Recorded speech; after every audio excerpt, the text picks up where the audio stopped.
welcome back to Yesterday Today. I'm Jake Westbrook, this here's McLean. We're bringing you the sounds of yesterday today. Kind of the whole point of the show. Glad to be with you. What? I said glad to be with you.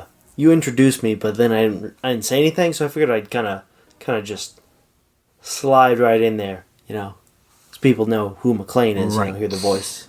Yeah, no, I get the voice of the name. Yeah, We also have an extra person in the studio with us today. A very large man sitting right over there. He apparently... Okay, this is really complicated. I'm still kind of trying to sort it out, but he's apparently a representative from the Department of Education, I think, right? Isn't that right, Mr. Rando? Oh, please, call me Mondo. It's me given name. Anywho, yeah, me is from the Department of Education, and it turned out that upon reviewing the records, it seems that you guys' standardized testing from high school, like a gazillion years ago, it got lost. It got lost. Both of ours? Completely coincidentally, somebody misplaced our standardized testing from like 10 years ago. Yeah, well, look, hey, don't look at me. The problem is not mine. Point is, has been sent here to administer you guys a GED test to determine if you is fit to retain your high school diplomas or if me would have to confiscate them in a very violent and violent-like manner. So I was kind of hoping that this would be something that I could, kind of not do. That'd be nice. Also, secondary question. Why did the Department of Education hire you? Did I tell them you could handle the English language? Me is a savant, don't you know? Yeah. Huh. Great. Okay.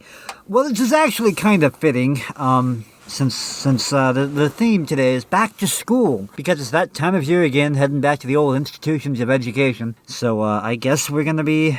Is this like the SATs? What are we doing? Oh, no. So the Department of Education is allowing me to write the test myself. Oh. Hold on. That doesn't sound very standardized. Exactly which Department of Education are we talking about here? Oh, it's a local one. It is made up of a board of very corrupt individuals. So, good luck with that. Anywho, Mia's got the test ready. Me was up all night preparing for it. There are many good questions here that will make you really think and use your brains. And, me spilled spaghetti sauce on this one. Oh, hold on. Sorry, hold on a second. Lovely. Lovely.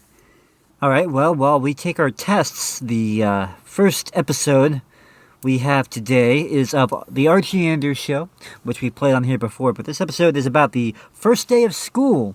It's actually titled Late for School, because as you might be able to guess from the title, the characters are late for school. Also, a side note, I realized recently that Archie Andrews and the Aldrich family, one of their shows was ripping off the other one. I'm not quite sure which. But anyway, here's Archie Andrews. The teen family program was a very common genre back in the day.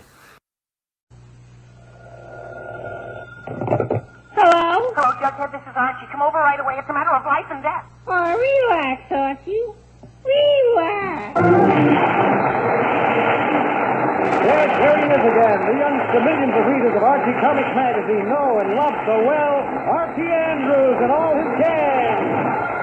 Now for your weekly visit to Riverdale. It's morning as we look in on the Andrews home. Morning of that most exciting day in the lives of youngsters everywhere. The day when vacation ends and school begins. And our boy Archie, true to form, is... Yes, still sound asleep. Archie, are you up? Did he say he's still asleep? Archie, wake up. It's late. Wake up, dear. Archie Andrews, do you hear me? Oh, Mom, stop. I gotta get to sleep. Tomorrow's school. Archie, today is school. Mom, not so loud. I want to get a good night's sleep. Archie, you've had a good night's sleep. It's morning and it's 10 after 8. Yeah, Mom, I know it's... What time?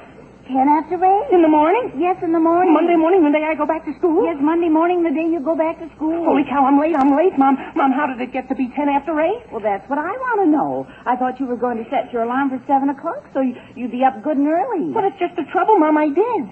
You did? Uh-huh, I remember now. The alarm did ring at 7, and I got up to shut it off. But it was so early, and I was so tired, I figured I could lie down for just another 5 minutes. I guess I fell sound asleep again. Now, look, Mom, it's 8:10, and I had to get up at 8 o'clock at the very latest. Well, I'm sure if you hurry. I'll never get to school on time now, Mom. Never. First day of school, and I'm going to be late, and I'll be kept in after school. And I made a resolution never to be late this year, Mom, and now, look, I'm late already. And Mr. Weatherby you won't be late. Your father will drive you to school. How can I ever get to school on time when it's already... Drive me to school, Dad?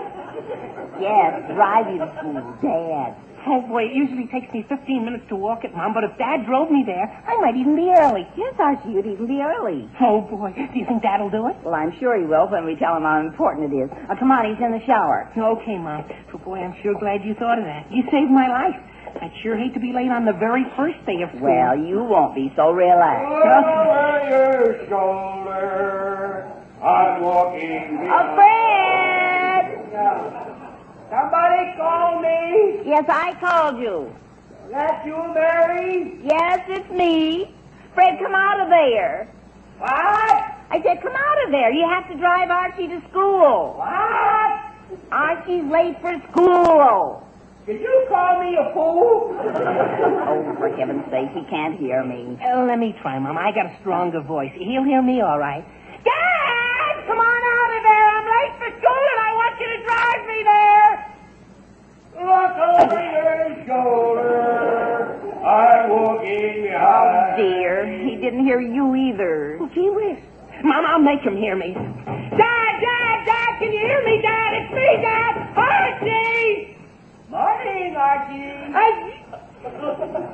Good morning, Dad. Dad, can you drive me to school? School? Oh, good grief. Archie, did you go back to school today? Not unless you come out of there. Did you say come out of here? Yes, I did, Dad. I can't right now. I'm covered with soap.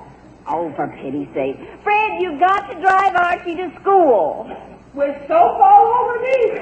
No, after you rinse the soap off. Oh, is it important? Yes, it's important. He's late. Oh, okay. I'll drive him. Good, but hurry up. Be out in a minute.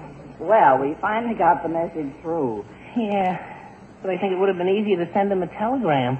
I think maybe...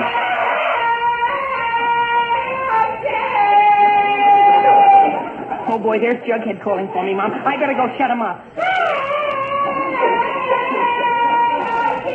Archie, I'll attend to Jughead. Now, you go get dressed. Oh, Hurry okay, up. Mom, okay. But tell Jug to quit screaming his head off and to come on out. I will, dear.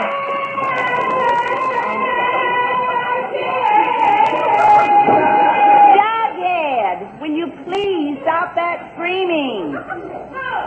Morning, Miss Tangent. I wasn't calling you. I was calling Archie. Yes, Jughead, I know. In fact, the whole neighborhood knows. But Archie isn't ready yet, so stop yelling like that and come on up. Gee whiz, how come Archie isn't ready? Well, he overslept a little. He's just starting to get dressed. Just starting. Oh, boy, he's going to be late. Oh, Jughead, Archie won't be late. Mr. Andrews is going to drive him to school. Oh, is there room for me? Yes, Jughead, there's room for you. I'll be right out. Good. Jughead, he's just about the most impossible child I've ever seen. Archie, Jughead's coming up, dear. Oh, okay, Mom, thanks. Now, do you have everything you need? Clean shirt, clean handkerchief? Sure, Mom. I laid out all my clothes last night to save time. All right. I'll go remind your father you're waiting to get in that bathroom now. He'll never come out of there. Hiya, Archie. Hi, Jug. Jug, come on in. She was still in your underwear? Yes, still in my underwear. I'll be dressed in 2 seconds, Jug, because I got all my clothes laid out right here. Well, you better hurry up. We don't have too much time. Yeah, I know, Jug. I know. Oh, boy. What's the matter? Where's my other shoe? What other shoe? The one that goes with this one. I have the right, but where's the left? I thought you had all your clothes laid out. I thought I did, too. And don't argue with me now, Jug. Help me find that other shoe. Well, where did you put it? Jug, if I knew where I put it, I wouldn't have to look for it. It must be here someplace. Hey, Archie, here it is. I found it. Oh, boy, that's swell, Jug. That's great. That's the same shoe. Huh? That's the same shoe I had, Jug. The right one. We were looking for the left. She was, are you sure? Jughead, don't you think I can tell a right shoe from a left shoe? Sure, but maybe this pair of shoes are both right. Yeah. Jughead, don't be funny and help me look for the other shoe, a left shoe. Okay. Well, why don't you put your shoes where you can find them? I did. I put those shoes right where I would see them in the morning as soon as I... Here it is on top of my dresser. That's a nice, sensible place. Why didn't you put it in one of the drawers? Jughead, never mind the sarcasm. The main thing is I have both shoes now and I can go get washed and dressed. Well, just don't break any shoelaces now. Don't worry. There we are. They're all tied. Now I'll go get washed and... Shoes, can that be Dad already? Sounds like it. Archie, where are you? Golly, it is Dad. How did you dress so fast? Didn't bother with shoes, probably. Jughead, don't be funny. Look, you just go tell Dad that I have to wash and I'll be ready in half a minute, huh? Okay. Mr. Andrews? Jughead, where's Archie? He's just watching. Still watching? I thought he was in a hurry. He is, but he had a few problems. How did you get down there so fast? I just slipped on trousers and the shirt to take him to school. I'll shave and finish dressing when I get back. That is, if we ever leave. Oh, he'll be ready in a few seconds, Mr. Well, Andrews. hurry it up. I'm all set to go. Okay. Hey, Arch, your father says to hurry up. Okay, Jug, I'm all washed now. Already? Uh-huh. Wow. That must have been once over lightly. Jughead, I didn't have time to stop for any beauty treatment. Come on, I gotta get the rest of my clothes on and we gotta get out of here. Anything I can do to help? Yeah. Look, you hand me the things I need while I put them on. Huh? Give me my shirt first, John. Here. Boy. Sure. Good thing that Dad's driving me to school. Here's your tie. Thank you. I'd be 15 minutes late to school at least if it weren't for Dad. Here's your jacket. Thanks, Jug. Eat this. You know, it's times like these that make me understand why they invented fathers. Here. Here's your handkerchief and your wallet. Thanks.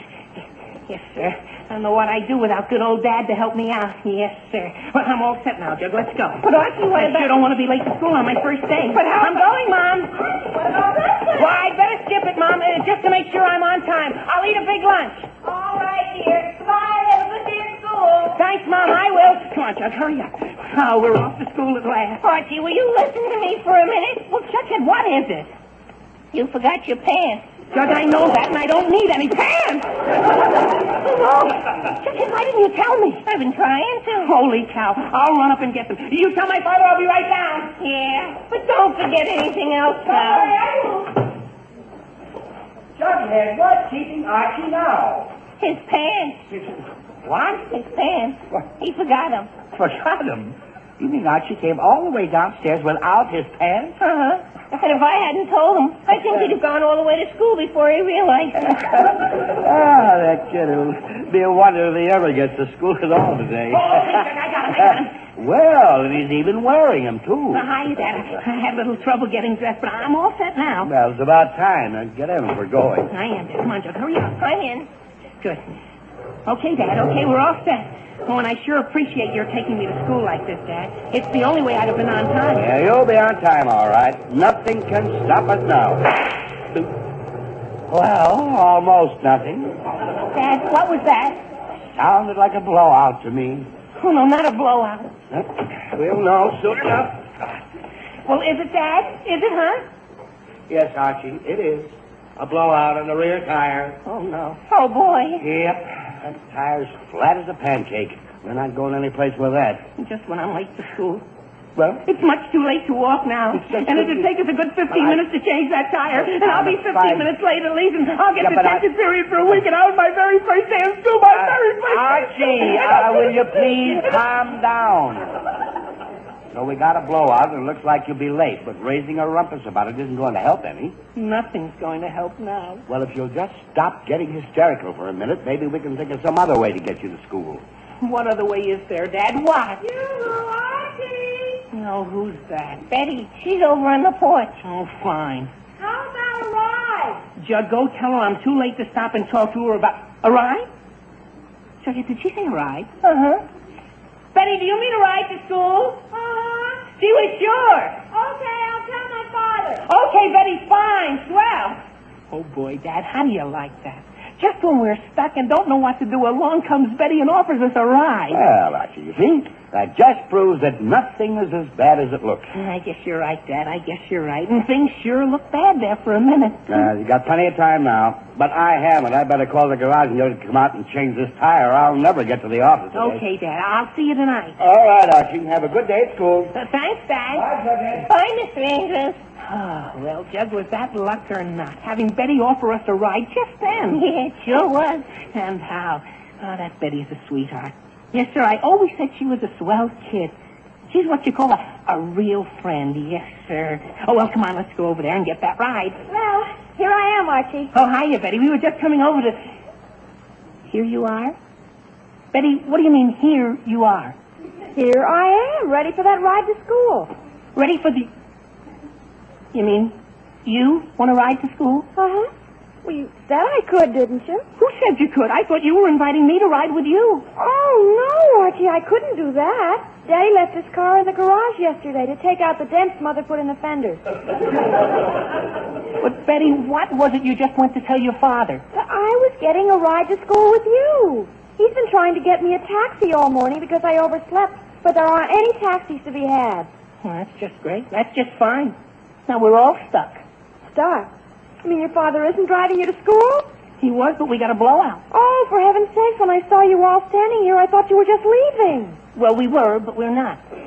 Unless you know of some way to change a tire in half a minute. I don't, but I do know this. If we stand here talking much longer, we're really going to be late for school. We better get started. Betty, if we walk, we'll be 15 minutes late at least. Well, if you stay here, you'll be even later. Well, not if we can think of some way of getting a ride. Archie, there's no way, and you know it. I'm going to start walking right now. Better late than never. Maybe she's right, Archie. We better go with her. No, nothing doing, Jug. I want to get to school on time. Yeah, sure, but how? There's no taxis, no buses, no nothing. Jug, that's it. What's it? We could go over to 5th Street and take the bus. 5th Street? Uh-huh. The school's in the other direction on 3rd Street. Jughead, I know that. But 3rd Street, we'll take the bus, see? I'll explain it to you.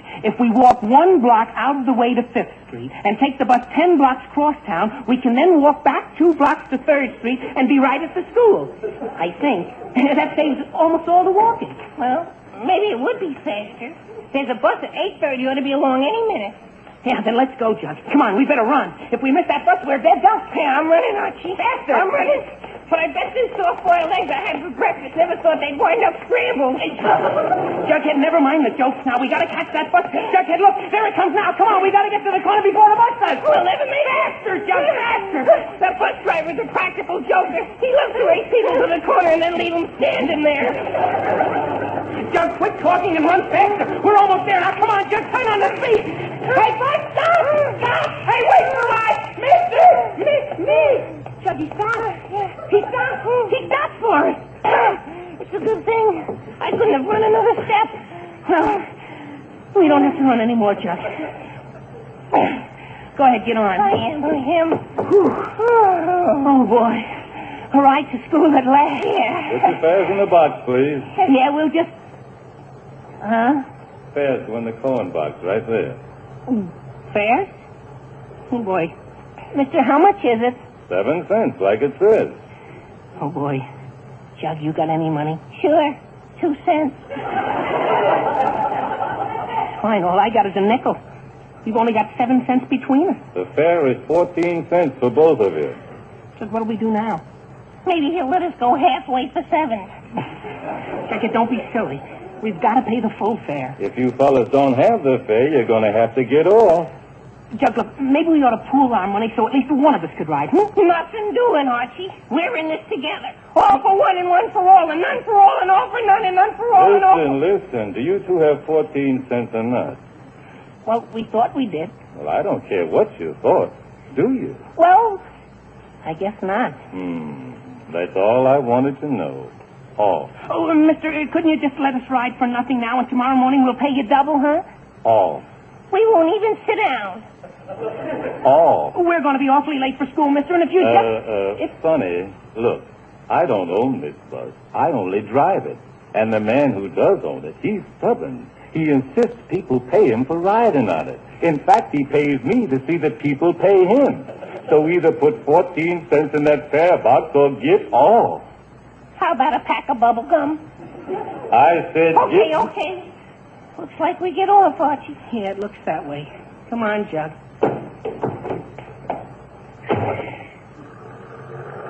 Well, that was the shortest bus ride I ever had. It's worse than that, Jug. We're now 1 block further away from school than ever, and 5 minutes later. And we had to run like the dickens to do it. No, never mind the running. The point is that now we'll be 20 minutes late for school, and there's nothing we can do about it. Not a single thing we can do. Who's that? Gee whiz, it's Veronica. Veronica. Veronica? Oh, Jughead, you're crazy. That isn't Veronica. That's an angel from heaven. Hi, Veronica. Hello, Archie. Archie? Not today. We don't have time. Huh? Oh, that's right. Veronica, you're going to school, aren't you? Well, of course I am, aren't you? Sure, we are, if you'll give us a lift, huh? Well, of course. Hop in. Oh, swell. But my goodness, Archie, what are you doing way over here on 5th Street? Don't you usually go down 3rd Street? Well, usually, but we decided to take the bus today because it's so late. But after we got on the bus, we discovered we had no money. Money? Oh, my goodness. Oh, it wasn't that bad, Veronica. The driver just made us get off. No, I don't mean that. You just reminded me. I forgot my money. Your money? What do you need money for? Well, I don't need money, but I do need my purse. Your purse? Of course. I can't go to school without my purse. I got my lipstick in it, and powder, and rouge, and comb, and bobby pins, and sewing sets in case something rips, and safety pins in case my sewing rips, and lots of things. Veronica, are you going to school or a wrestling match? Going to school, silly, but I wouldn't think of going without my purse. I'm going home for it right now. Oh, but Veronica, it's getting late. Archie, we're only 5 blocks from my house, and if I hurry, we'll still get to school on time. Oh, but that's awfully risky, Veronica. Archie, I'm not going to school without my purse, and that's final. Oh, boy. Jud, what'll we do? Well, I figure it like this, Archie. If we walk, we're surely going to be late. And if we stick with Veronica, we'll probably be late anyway. So if we're going to be late anyway, we might as well be late in comfort. Yeah. I guess you're right. Oh, okay, Veronica, we'll go back to your house with you. Do you know something, Jud? If we get any more rides to school, we may not get there till the end of the term.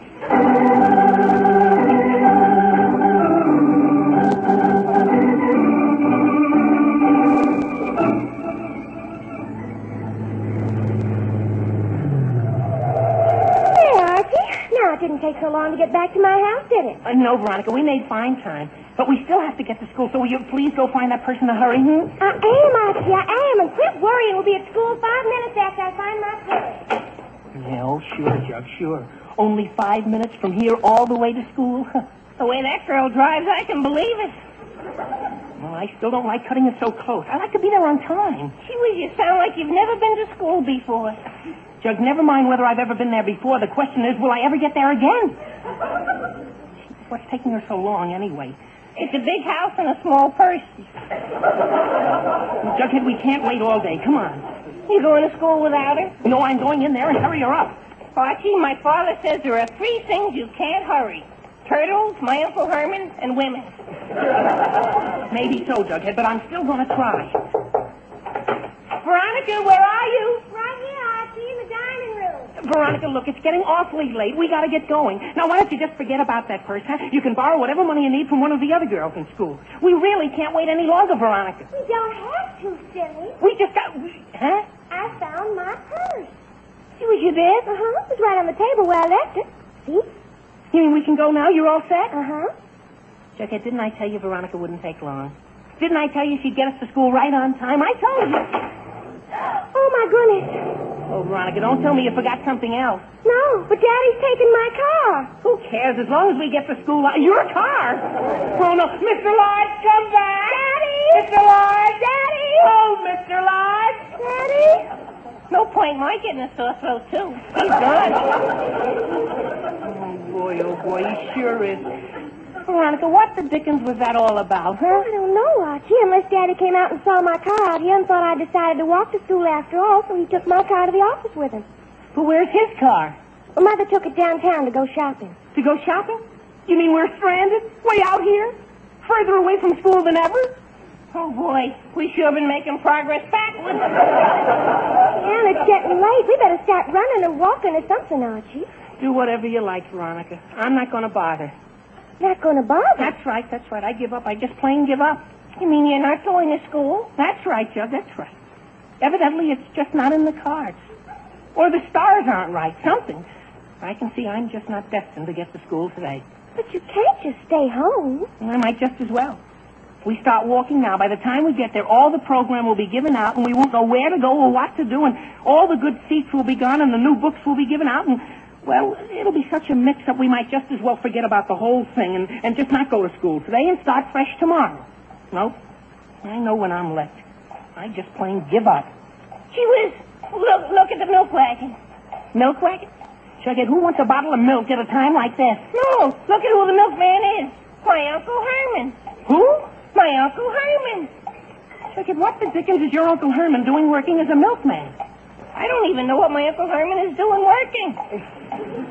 Oh, Jughead, even your Uncle Herman couldn't escape work forever. I guess not. Hey, but Archie, this is a lucky break for us. For us? Jughead, what's your uncle's job got to do with us? Well, don't you see what he's driving? A milk wagon. What about it? Jughead, you don't mean... Why not? What are you two talking about? You'll find out, Veronica. Call him, Jug. Call him. Hey, Uncle Herman! Jughead, is that you? Yeah, it's me. Whoa, I'm Archie nice. Hello, Jughead. Hello, Archie. Hello, Veronica. Hello, Mr. Jones. What are you kids doing over here? Well, we were trying to get to school, Mr. Jones, but what are you doing with that milk wagon? Helping out a friend of mine. A friend of yours? Yeah, he's a regular milkman on this route, but he got sick and asked me to take his place for today. I've got $3 and all the leftover pot cheese. It's pretty easy work, too. All you have to Mr. do... Jones, look, I'm sure it's pretty easy work, but could you possibly do us a favor? Well, it all depends on what it is. Well, we're late for school, awfully late, and the only way I can think of getting there anywhere near on time would be in your milk wagon. In my milk wagon? You mean that... Yeah, you got it, Uncle Herman. You just got it. Well, I guess I could. I just made my last delivery anyway. You mean you will? Why not? An emergency is an emergency. Oh, my goodness, you think we can get there on time? You leave it to me and old homogenized here. We'll get you to school on time and make a lot of whipped cream doing it. Giddy up, homogenized! Giddy up, homogenized! Giddy up, Uncle Herman!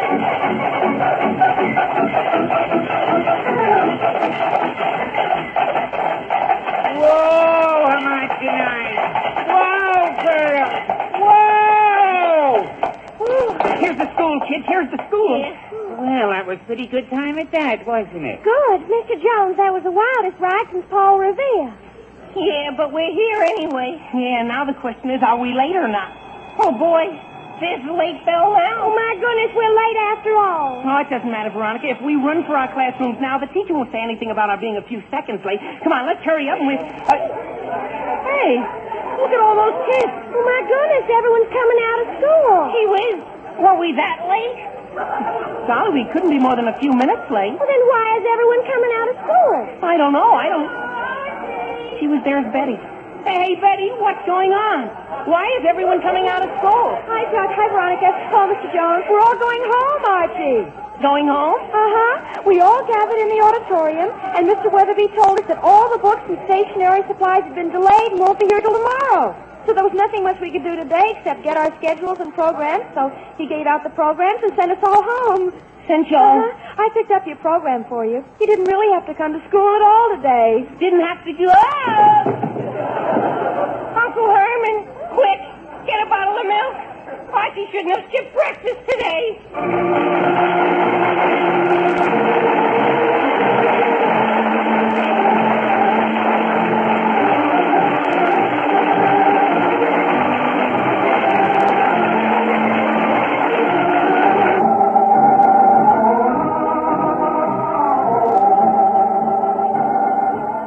And now back to the Andrews. It's that evening, and Archie is relating the hectic experiences of the morning to his father. And then you all went to school in a milk wagon? Uh-huh. The wildest ride I ever had, Dad. Archie, that's the most fantastic thing I ever heard of. The three of you going to school in the milk wagon. Yeah. Silly, wasn't it? Silly. Archie, I think it's hilarious. That's the funniest thing I ever heard of. Well, gee, I'm glad you feel that way about it, Dad, because Uncle Herman says you and Mr. Lodge and Mr. Jones owe the milk company $10.58. $10.58. What the tickets for? Milk, Dad. We got to school, but 46 bottles of milk didn't make it. They kept falling off the wagon. Archie Andrews, you listen to me. I'm not you, me. Dad, I just wanted you to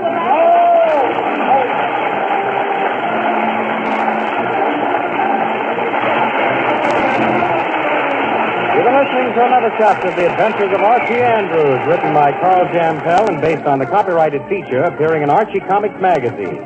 Archie is played by Bob Hastings, Jughead by Harlan Stone, Mom and Dad Andrews are played by Alice Sherman and Arthur Cole, Veronica and Betty by Jane Webb and Rosemary Wright. This has been an NBC Radio Network production and was produced and directed by Kenneth McGregor.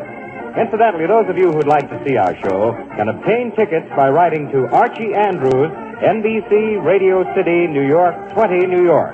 The tickets will be sent to you as soon as possible. Please allow sufficient time as the demand is heavy. But meanwhile, listen next week at the same time for more of the merry adventures of Archie Andrews. And now, this is Dick Dudley wishing you all a wonderful week till we meet again. So long, everybody!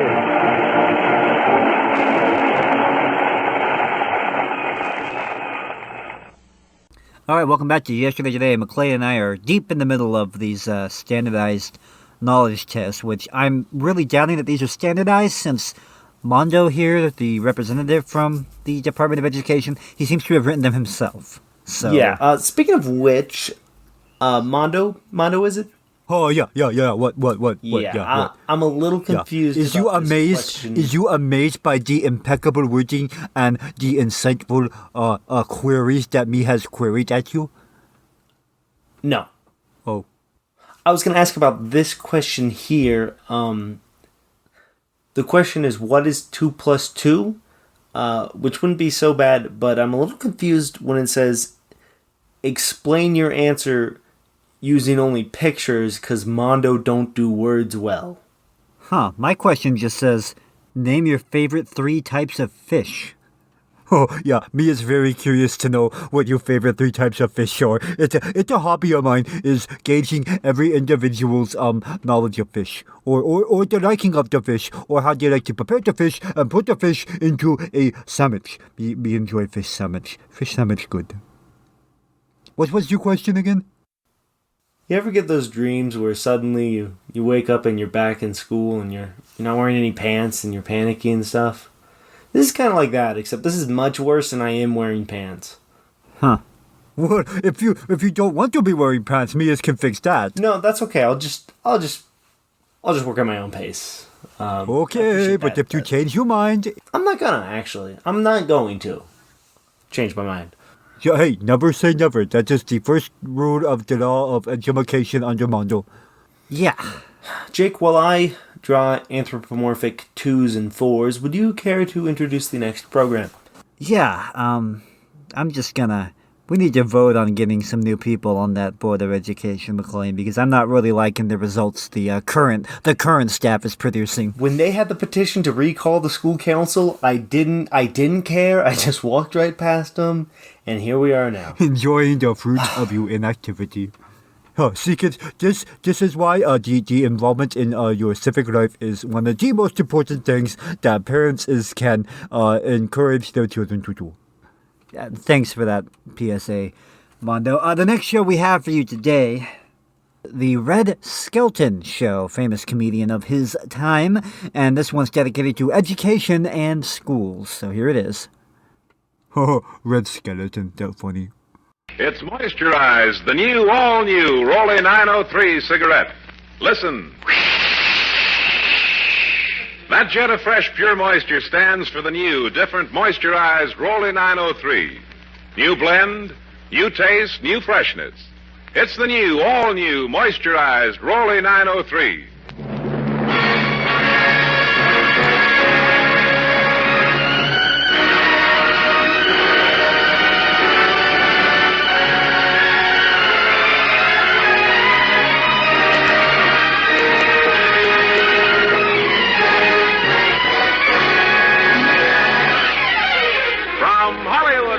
Cigarette program starring Red Skelton with David Forrester and his orchestra, our singing star Anita Ellis, Gigi Pearson, Verna Felton, Pat McGeehan, Wonderful Smith, and yours truly, Rod O'Connor.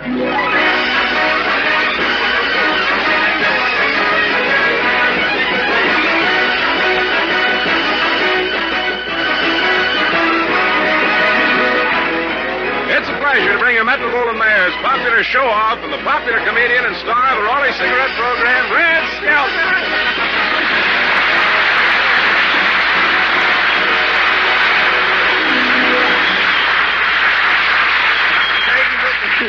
Thank you very much, all my relatives who've gathered here this evening. We're happy to see you. 903, Rod. 903, Red. You say I like that tie you're wearing. Oh? Is it a Christmas present? You ought to know you forced it on me. Just a minute. The tie I gave you is green. That one's red. I know. I haven't taken it out of the paper yet. I like the color of the paper better than I did the tie, you know.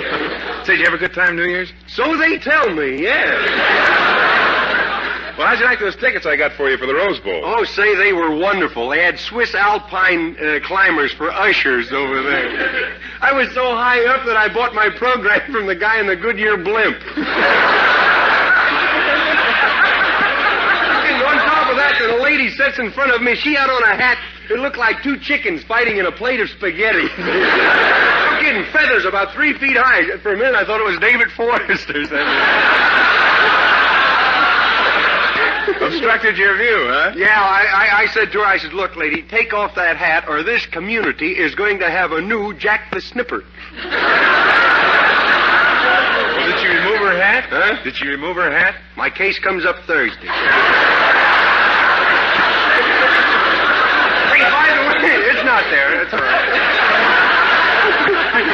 Hey, by the way, here's the $5 I bet on the game I have. Oh, forget it, Red. I wouldn't take your money. I don't want it. No, well, then let go of it. You're breaking Lincoln's neck. Say, I understand you and your gang from the California Country Club chartered a bus to go to the game. Huh? Yeah, oh, it was wonderful. 38 members sat on one side of me and 48 on the other side of me, right in the middle. Huh? That felt like a club sandwich. You know, ham between well-bred people, you know.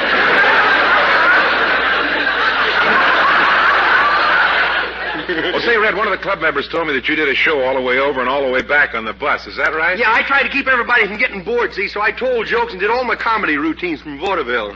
What'd they enjoy the most? Getting off the bus. While I was doing my act, the members threw pennies at me, you know. Why was that? Well, they figure if Hope was on the float, they ought to have a little charity on the bus. Well, tell me, Red, didn't you like the game? Well, no, I didn't. It was a shame about that poor UCLA, you know. I think they made only one mistake, though. Well, what was that? Showing up for the game.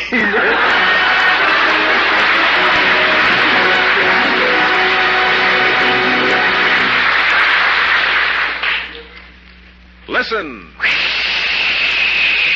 That jet of fresh, pure moisture stands for the new, all-new Raleigh 903 cigarette. It's moisturized to stay fresh longer. It's moisturized to taste better. It's moisturized to smoke milder. Yes, this new Raleigh 903 is moisturized by the revolutionary new 903 process. That fresh, clean, beneficial moisture penetrates every leaf, every fiber of Raleigh's choice tobaccos, brings you new mellow taste, new mildness, new freshness. It's the new, all-new Raleigh 903. And medical science offers you proof positive. No other leading cigarette gives you less nicotine, less throat-irritating tars. Smokers, smoke this new Raleigh 903. New blend, new freshness, new taste. You'll see the number 903 on the government stamp. This Raleigh 903 is new. All new. Smoke the new, all-new Raleigh 903. It's moisturized.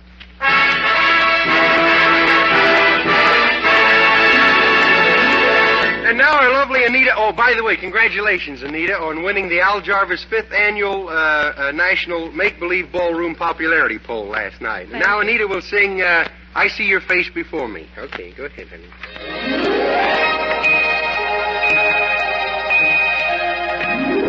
I see your face before me, crowding my every dream.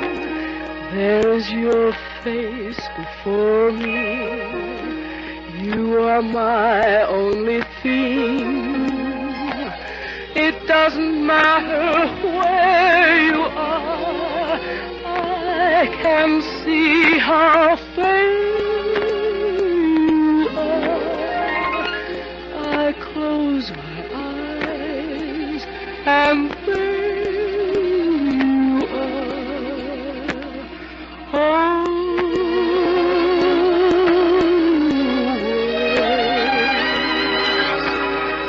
If you could share the magic, if you could see me too,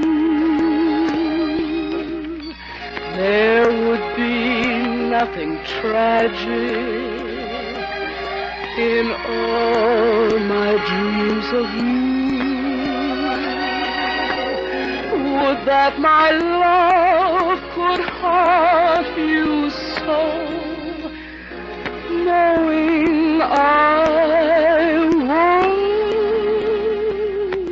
you so.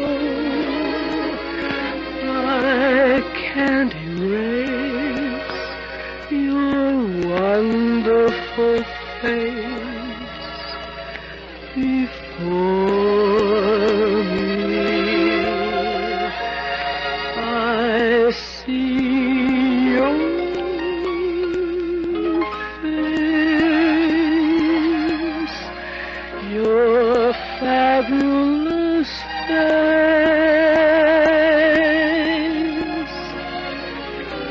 before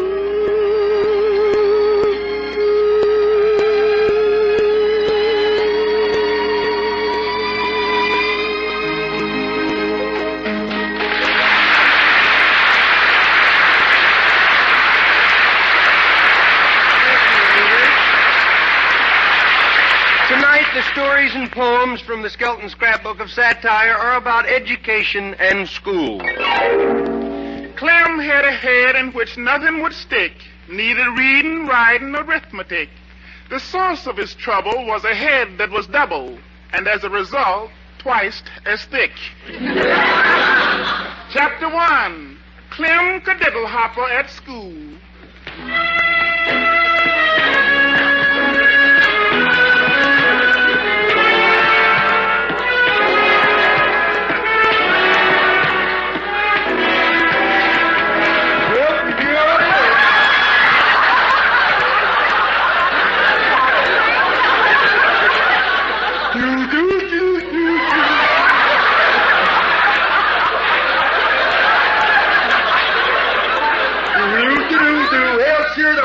Vacation is over. Back to school, back to school. A dealer, a dollar, a 10 o'clock.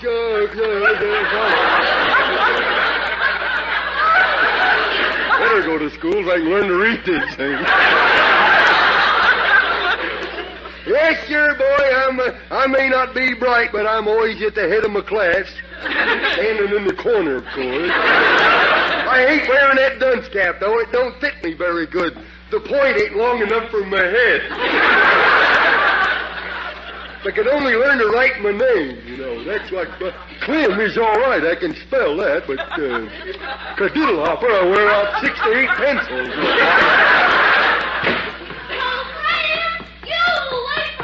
Well, Sarah, do. Howdy doody to you, too. Do you want to carry my books to school for me? I don't care. Well, Clem, it's 1947. Did you make any resolutions? Yes, I did. I made up my mind I wasn't going to breathe anymore.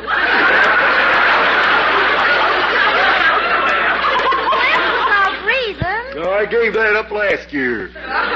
Breathing, living. You should have resolved to try and be smarter. Well, And I'll bet you if you wanted to, you could cultivate your mind.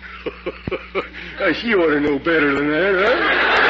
Cultivate it? Who could I get to have it plowed under? Well, if you don't get promoted pretty soon, I ain't going to be your girl. I don't want a beau who can't get out of the 3rd grade. Oh, you don't, huh? No. Well, a man that's smart enough to get out of the 3rd grade is too smart to be your girl.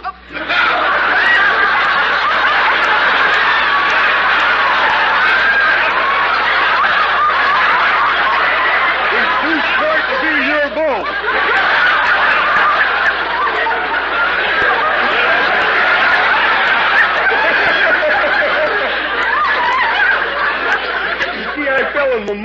worst of them, I got a little bluing in my gray matter. You know? Clem, ain't you ashamed to be sitting in the 3rd grade with all them little kids? Well, I don't know why I should be. My rompers is as nice as theirs. Although it is kind of annoying when they pull my pigtails all the time. Well, I can stand it, though. I'm in love with my teacher, you know. I got a crush on her. Your teacher? Why, she's old enough to be your grandmother. Yeah, well, if my grandpappy had any sense, she would have been. Hey, there's old Harry Anger's storehouse over there. I think I'll sneak over and get Marilyn Reinhardt, my teacher, an apple. Well, an apple won't make that old grouch like you. Old grouch? Yeah. Well, I'll get her a crab apple. It's too fast for her. She didn't get it. Oh, boy, I'm hotter tonight than a $2 smudge pot. Hey, you better not go into Harry Anger's storehouse. He'll take a shot at you. Well, I don't care. I'm wearing my bulletproof vest. Oh, Clem, are you all right? Yes, but I sure wish this vest had a shirt tail on it. I do declare, Clem, you're the #1 moron. Well, thank you. And I hope Mortimer Snurd heard that. He's been getting a little too cocky lately, you know. That's because he's smarter than you. Mortimer Snurd smarter than... How come he calls me Professor, then? Oh, Clem. Good humor? No, that's school bell. Come on, let's hurry. We're going to be late. Come on, let's run. Okay. Clem, you're going in the wrong direction. Oh, darn. I got on the wrong side of bed this morning and screwed my feet on backwards. Look, you go ahead, Sarah. I don't want to go to school. I didn't do my homework last night. Well, what were you supposed to do? Well, everybody in the class was supposed to write an essay about their ambition, and my ambition is to be a great scientist. Well, why didn't you write it? I couldn't figure out a way to get the top off the inkwell. Oh, no. There's the last school bell. We're going to be late. Well, I don't care. Whenever I do get to school on time, nobody else shows up. When have you ever been on time? Every Saturday. Well, there's no school on Saturday, Clem. There ain't? No. Boy, it didn't take them Republicans long to change things around. You just don't want to go to school today because you know you're not going to get promoted. Oh, you don't think I will? I'll bet you my frog sticker I will. Clem, there's a teacher. Yeah? All right, children, hurry up. A Vassar girl. Don't stand there. You'd hear her. Good A.M., teacher. Clem, put that cigarette out. It's a rolling. Oh, well, that's different.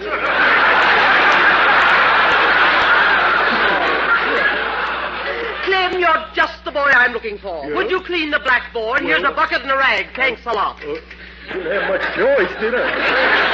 I often wondered what happened to them whack sergeants. Now I know. Well, I just cleaned this thing off. Oh, it's quite a job, though. Oh, fiddlesticks. I give up. What's wrong, Clem? Oh, that blackboard. I just can't get it clean. The more I wash it, the blacker it gets. Oh, sit down. How did you ever get out of the kindergarten? Well, one of the kids I started with wound up teaching, and they let me out, you know. Boys and girls. Good humor. Boys and girls, I know you're anxious to get your mid-semester promotion cards so you can move on to your new classes. Mm-hmm. Sarah, do hop and fetch it. Yes, teacher. Your card, and congratulations. Oh, gee, a double promotion. Yeah, one for each head. Clem Kitty-Hopper? Yes, ma'am? Your card, and congratulations. Well, I'll be. Well, you know, this is the happiest day of my life. Not only do I win my bet from Sarah Dew, but I won't have to sit in this old 3rd grade for the rest of the term. I'm kind of proud of myself. Oh, Clem.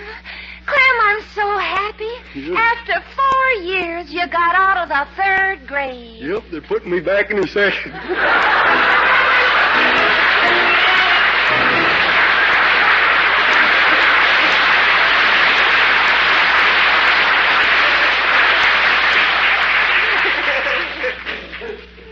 Listen. That jet of fresh, pure moisture stands for the new, all-new Rolly 903 cigarette. It's moisturized to stay fresh longer. It's moisturized to taste better.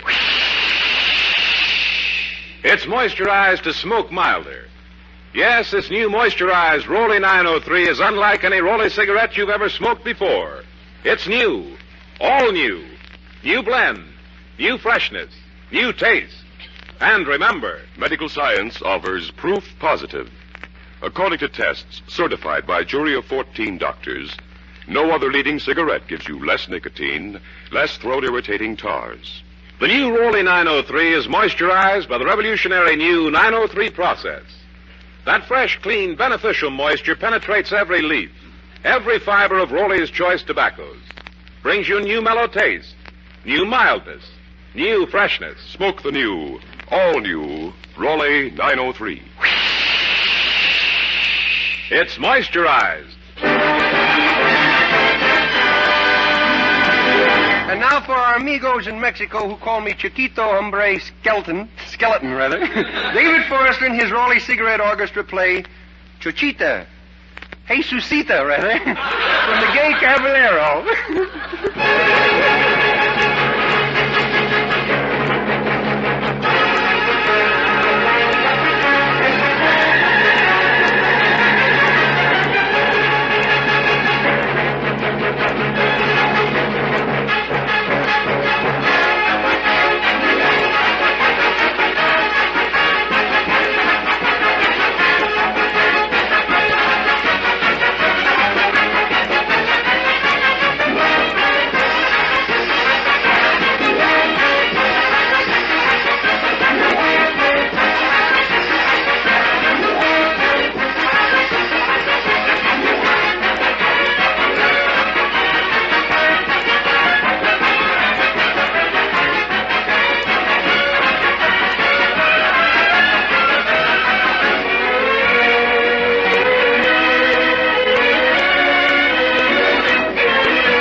Chapter 3, Never Too Young to Learn. Junior got tired of nothing but play, so off to school he skipped one day. Inside his lunchbox he hid some large rocks. If you want to donate new windows, you may.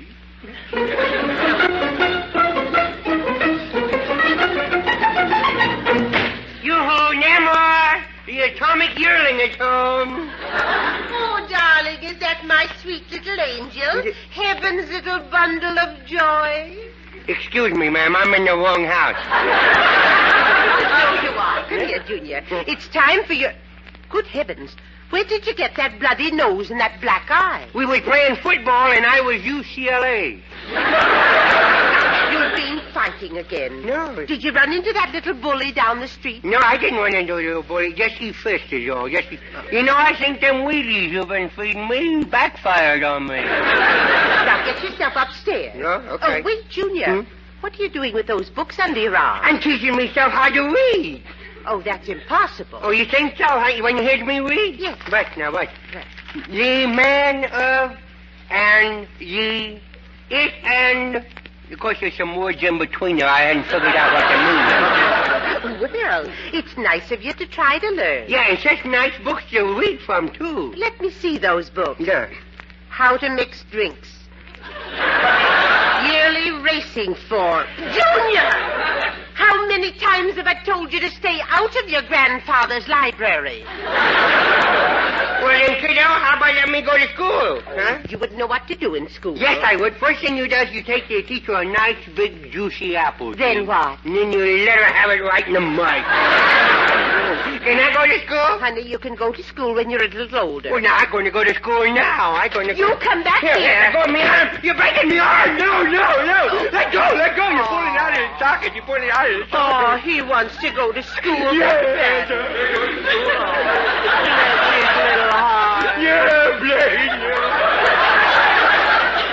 When you get older, you can go. No, you let me go to school now, or I'm going to tell. You'll tell what? I will tell everybody that you is a bookie on the side. Why, Junior, I'm no such thing. Oh, no?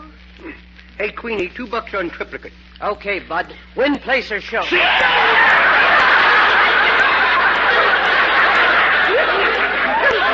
I'm warning you. You'd better behave. Maybe if you went to kindergarten...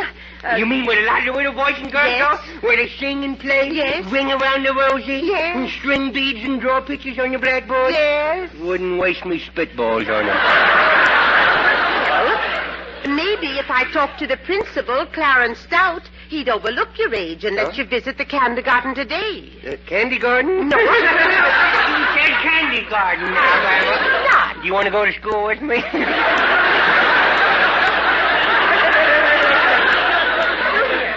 I'm going to let you visit the kindergarten today. You want me to spoil it for the rest of them, huh? Well, I'm not going. But just a minute ago, you said you wanted to go to school. Yes, cool, yes, but not kindergarten. Kindergarten's for the little babies, you know. I'm more interested in the girls about 7 or 8. You know. Junior, do you think you're ready for real school? Well, the real question is they ready for me? You've no school supplies. Sure I has. I got me slingshot, me tacks, me spitballs, and me shillelagh. What about your books? I'll throw them when I run out of the other ammunition. I give up. Come on, I'll take you to school. Oh, good. You're going to school. You're going to school. I'm going to Junior, don't run into the street. Right. You might get hit by a car, and then traffic would be held up. Yes. Sure does love me, don't she?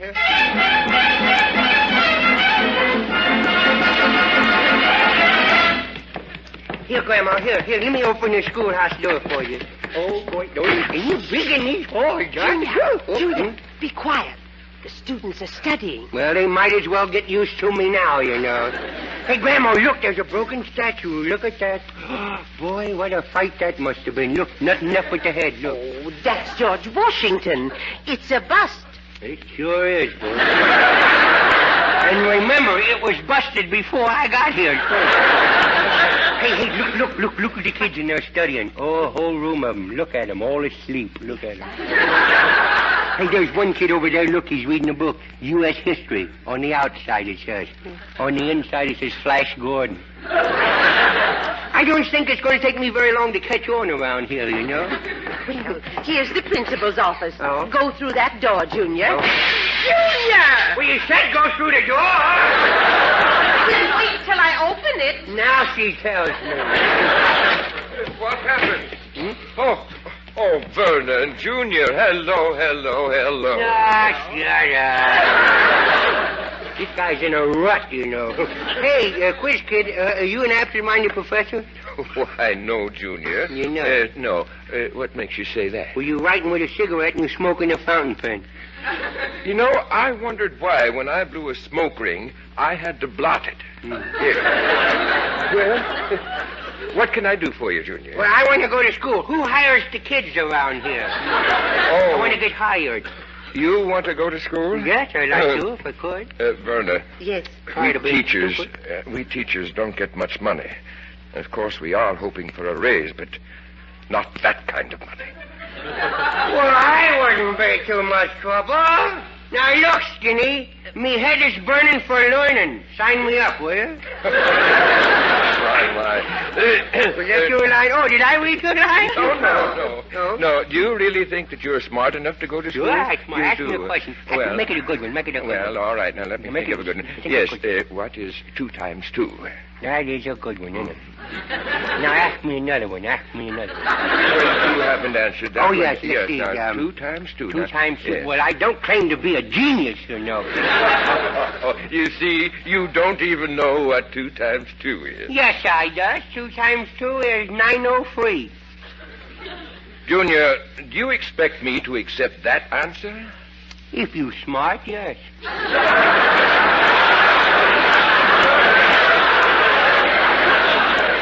I does better when I don't read what's here, you know. Mr. Stout, I thought maybe if you let him sit in class with the children for a while, he might stop being so destructive. Well, Werner, that might be a good idea, but if he sits with the children, the question is, who will influence whom? Who will influence whom? Yes. Well, that's easy. Just tell me which is who or whom. Junior, I really Either think you're isn't. too little. Either or either. This or that. Hit him on the head with a pussycat. What's your name? Couldn't name. Ask me again, I'll tell you the same. The man is talking. Yeah? Do you see what I mean, Mr. Stout? Yes, I certainly do, yes. But I'm sure that a day in our school would do him a world of good. And what's more, Werner, where did the boy go? Oh, Junior! Junior! The door is open. Come on, let's look in the hall. Okay. Oh! Look at the writing on all those walls. Junior was here. Oh, goodness mercy. Oh, here he comes with one of the teachers. Yes. Madam, I must say this child has great imagination. He came into my chemistry class and wanted to know if there was a way to mix uranium with bubble gum. He wanted to make it worthwhile when it popped. Why did you go to the chemistry class, Junior? I don't know. I just do it. Oh, it sure was interesting in there. All the way the students was pouring things out of one bottle into another bottle. Some of them smell good, some of them didn't. Some of them fizz and bubble all over the place, you know. Oh, he wasn't any boss. No bother at all. What's the matter, Grandma? You mad at me? No, dear. I must be getting old and cranky. I was all set to punish you.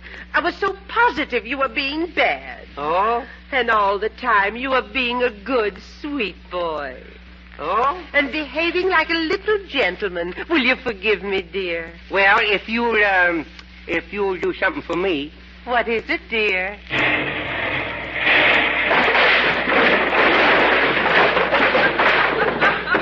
Overlook that. Remember, we'll all be back in the next Tuesday at the same time. Red Skelton, David Forrester, Nick Orchestra, Anita Ellis, Verna Felton, G.G. Pearson, Pat McGee, and Wonderful Smith, and yours truly, Rod O'Connor. Until next Tuesday, then. This is Red Skelton saying goodbye now. Thanks for listening, and thanks for buying wrong. Sir Walter Raleigh, the pipe tobacco that rates superior on all counts. Check them. A rich, ripe, full-bodied burley blend. Sir Walter Raleigh pipe tobacco. Mellowed with rum for extra smoothness. Deep down satisfying goodness. That's Sir Walter Raleigh pipe tobacco. Clean smoking all the way down. No soggy heel. Leaves only a clean, dry ash. And that's Sir Walter Raleigh pipe tobacco. All right, that was the Red Skelton Show. I am currently knee-deep in paperclips. Manda, why am I knee-deep in paperclips? Because the third part of the written portion of the exam requires you to make a very long paperclip chain. Yes, all right. And what does this have to do with the standardized testing for high school students? Nothing. Me just like paperclip chains. Right. Where'd you say you worked before this? At the circus. Me was one of the guys who stood outside the circus tent and took the people who weren't paying and chucked them over the fence. It was pretty fun. Yeah. Jake, I'm working on a theory. Okay. Yeah. My theory is, I don't think Mondo's a very good proctor. If me knew what that meant, me would probably be quite offended, and you would be getting chucked over a fence. Moving right along. Okay. McLean, you want to introduce this episode of Our Miss Brooks? You just did, Jake. This is Our Miss Brooks' Cow in the Closet. Now it's Our Miss Brooks, starring Eve Arden.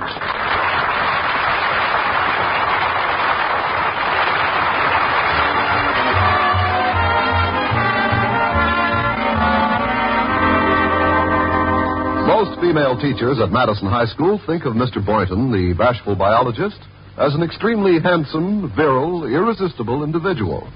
But our Miss Brooks, who teaches English there, can take him with a grain of salt. In fact, I could take him with a whole spoonful. But why waste salt on a fellow who's too shy to toss in a little pepper now and then? Last Friday at breakfast, I foolishly provoked a discussion of the matter with my landlady. Honestly, Mrs. Davis, he's more attentive to his animals. Why, yesterday he hardly noticed me because he took his dog to school for the day. It doesn't make sense. No, it doesn't. What can a dog learn in one measly day? Serves me right for mentioning it. May I have some toast, please? Oh, here you are, dear. It's like I've always said. If dogs could learn things as quickly as cats, this would be a much better world to live in. For whom? No, I'm serious. Take our cat Minerva. For the past week, I've been teaching her mathematics, and she's become a whiz at it. Mathematics? Just you wait and see. Minerva! Tell me quickly now, how much is 2 and 2? Ah, that's a good girl. Well, I'll gather up the dishes now. Just a minute. 2 and 2 equals meow? Certainly. There are 4 letters in meow, aren't there?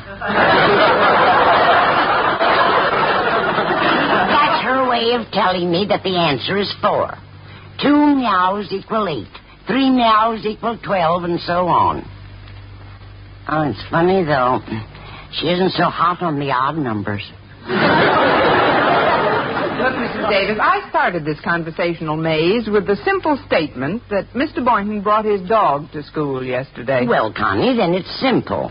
What's simple? You should do something to show Mr. Boynton how much you love animals. Like what? Well, why don't you take Minerva to school with you today? Oh, let's not be ridiculous, Mrs. Davis. I couldn't possibly take Minerva to... Well, come to think of it, Mr. Boynton is extremely fond of cats. It might make a hit at that. Do you think she'd behave herself in my classroom? Of course she would. She can stretch out on the seat cushion I ordered for your classroom. Seat cushion? You mentioned how trying it is, sitting on that hard chair all day. Still, I thought I'd surprise you. Oh, that's very sweet of you, Mrs. Davis. Don't mention it. I mailed a letter last night telling the store where to send it, along with another note to the place where I ordered Victor's gift. Your brother Victor? Yes.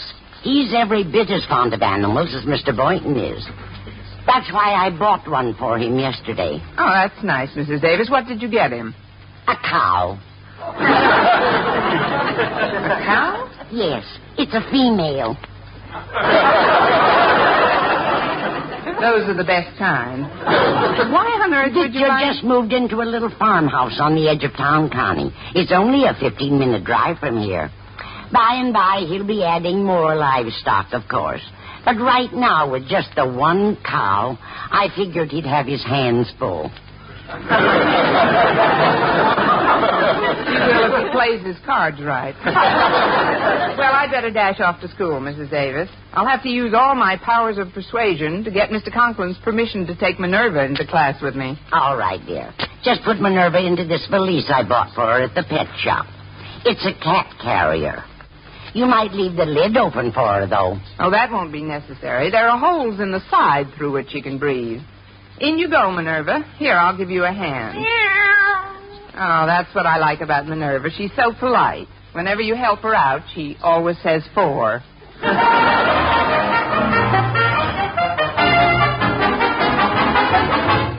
You may be principal of this school, Osgood Conklin, but as long as I am head of the Board of Education, you will take orders from me. Is that clear? Quite clear, Mr. Stone. Crystal clear. Couldn't be clearer. You are also... Silence! My lips are sealed. Why, when I saw that dog running loose outside the biology lab yesterday, I was shocked beyond words. You know that animals aren't allowed on school property, Osgood. How did it get in here? Answer me. Well, I haven't the slightest idea, sir. Let's make certain that no dogs invade the school today. First, you will make an early inspection tour of all classrooms. Then I want you to post a guard at the front door throughout the day. But, sir, why commission someone to do a job for which I myself am ideally suited? I'll keep a weather eye open, sir. You may be sure no animal will get past me. Come in. Good morning, Mr. Conklin. Oh, hello, Mr. Stone. Good morning, Miss Brooks. Are you, going somewhere? Oh, this is the Lee. If I may ask your permission, Mr. Conklin. Permission for what? Well, you'll see as soon as I open the bag. It'll just take me a minute. Excuse me, Mr. Stone. Go right ahead. Glad you dropped in, Miss Brooks. Perhaps you can shed some light on the identity of the culprit who dared to bring an animal into this school yesterday. An animal, Mr. Stone? Specifically, a dog. When I saw it romping around outside the biology lab, I came in here to report the incident to Mr. Conklin. When I returned to the spot, it had vanished. Good. Some of those spots stay on forever. I'm afraid I can't be of much help to you, Mr. Stone. You see, mine is an English class, and I'm not one of those who are, I should say, in the habit of hanging around other labs. The labs of others, I mean. So I couldn't really shed any light on the identity of which the dog belonged to who.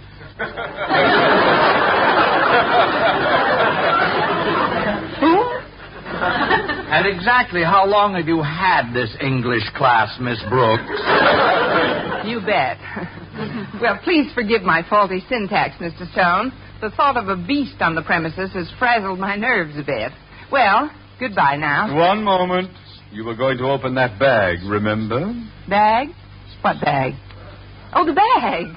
Oh, well, you really wouldn't want to look at what's in this bag, sir. It's nothing but...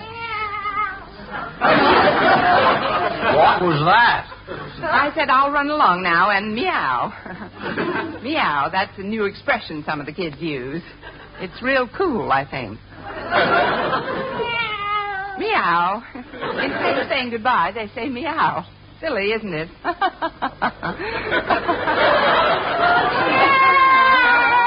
Sometimes I stretch it out with a little western drawl. Well, meow now, Mr. Stone. Meow, Mr. Conklin. Meow. Meow.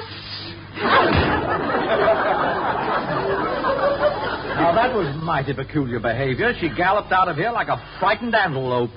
Yes, and it's my guess that right now she and her western drawl are loping over to the old bunkhouse in Mr. Boynton's lab.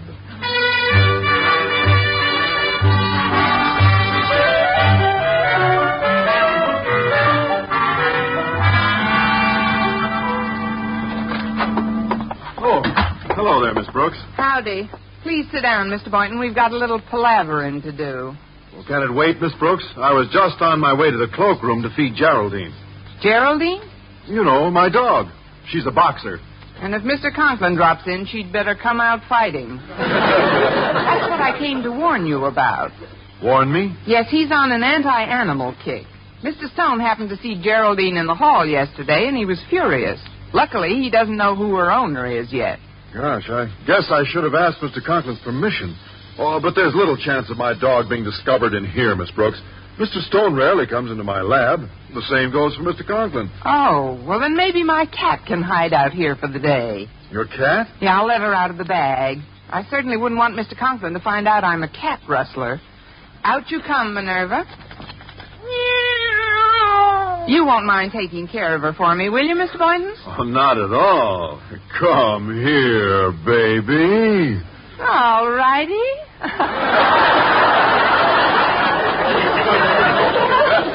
Oh, you mean her. I'm crazy about cats, Miss Brooks. Why, the minute I see one, I can't resist nestling it in my arms and stroking its little head. Mrs. Davis ordered a seat cushion sent to my class today, Miss Boynton. I'll bring it over so that Minerva can stretch out in comfort. Oh, that'll be dandy. I saw Mrs. Davis at the movies last night, and she told me about her brother Victor's farmhouse and that she's buying him a cow. I just love cows, don't you? Madly. I love all animals, Mr. Boynton. You know, sometimes I get to thinking about my childhood days on Dad's farm, Miss Brooks. Oh, I miss those days a lot. I hope Victor asks me out to his farm someday. We can both go out someday. Some night, I mean. Some night when Victor isn't home. We can stroll in the meadow, hand in hand, with the moonlight pouring down. That sounds pretty thrilling, Miss Brooks. And if you're with me and it's a very nice evening, you think it'd be all right to, well... Yes, Mr. Boynton? Well, do you think Victor would let me milk his cow?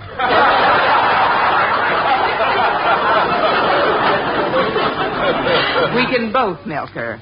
You take the left side, and I'll take the right side. And I'll be homogenized before you. Oh, great. Speaking of milk, has evidently whipped up Minerva's appetite. Steady, Minerva. Mr. Conklin. Yipe! At ease. I hope you'll forgive this intrusion, Boynton. I just dropped into... Oh, hello, little pussycat. I say I just dropped in to make certain there are no dogs in here. Not that I suspect you, Boynton, but I just thought I'd take a look around. Well, I don't see any dogs on the premises. No dogs at all. Sorry to trouble you. I'll just run along now. And hello, little pussycat!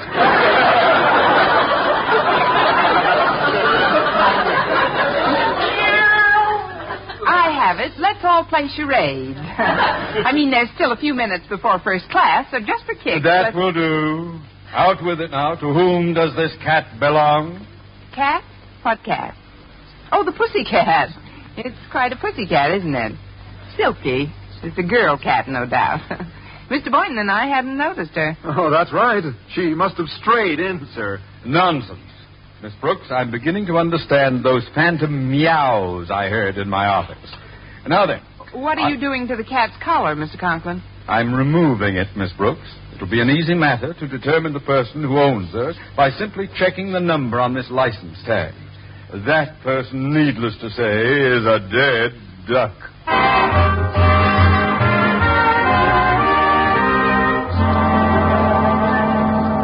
Having heard nothing from Mr. Conklin during my morning classes, I presumed that he had not as yet traced the number on Minerva's license tag. As I left my classroom for lunch, however, the figure of a sentry armed with a BB rifle loomed up before me. Halt! Step forward and be recognized. It's me, Mr. Conklin. Oh, step back and be unrecognized. Aye, aye, sir. And so, having been honorably discharged, I hiked down to the school cafeteria and ordered chow. It was then that Walter Denton beckoned me to his table. Over here, Miss Brooks. Wilt thou not visit me? The plant beside me feels thy gentle dew, and every blade of grass I see from thy deep earth its quickening moisture drew.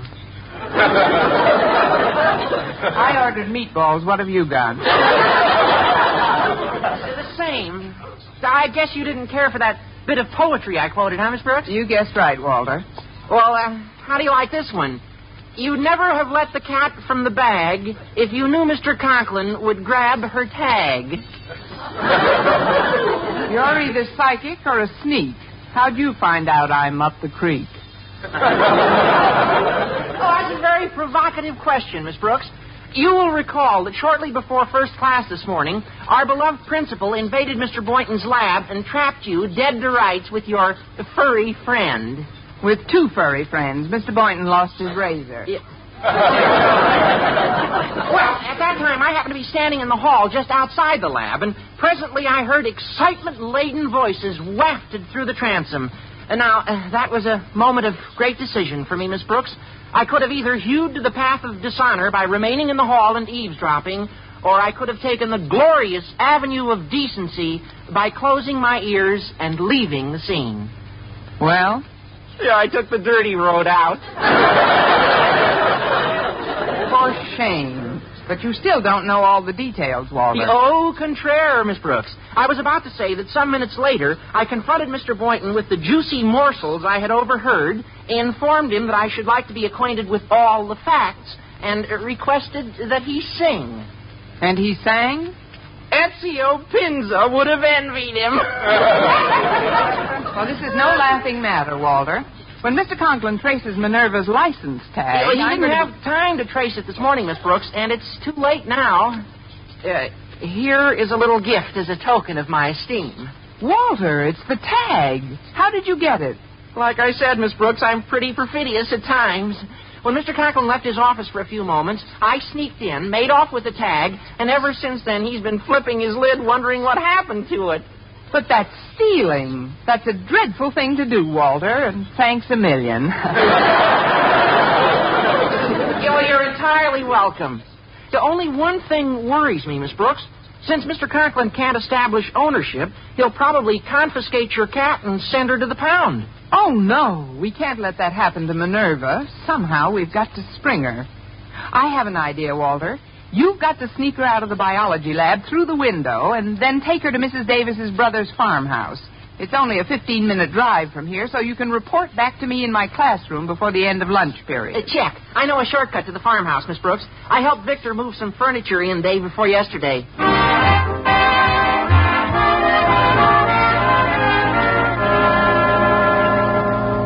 Well, after Walter promised to sneak Minerva out of school to Victor's farm, the only problem remaining was what to do about Mr. Boynton's dog.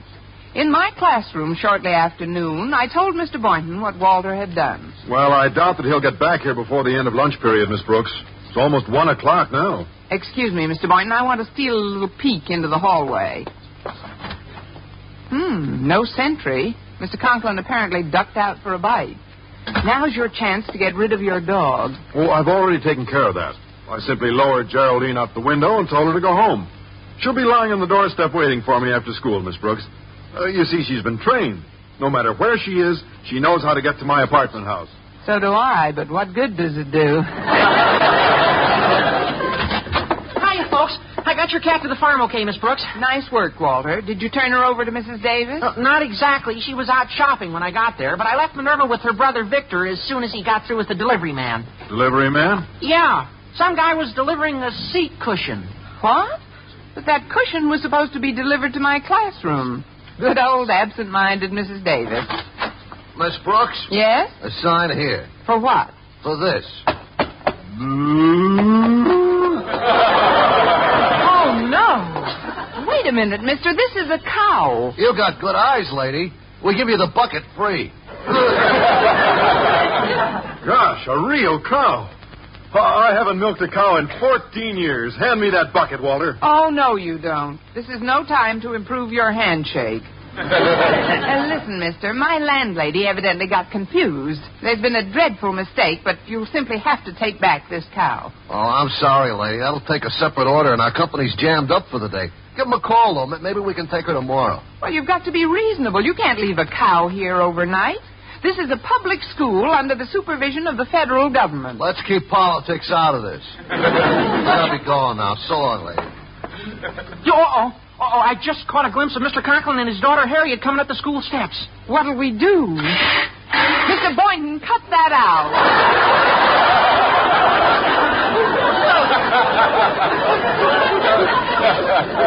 Sorry, I lost my head. Look in the bucket. I'll see you later, Daddy. Fine, Harriet. I'll be right here on sentry duty. No silly cat or dog is going to get past me today. Boy, he's sure going to get a surprise from some silly cow. Not if I can help it. Quick, close the door. Now listen carefully, Walter. I want you to stay here with the cow and see that absolutely no one enters this classroom. Then after school's over, when the sentry leaves, we can escape with the cow. Yeah, okay, Miss Brooks. You can depend on me. What can I do to help, Miss Brooks? Just hand me that valise. The other one.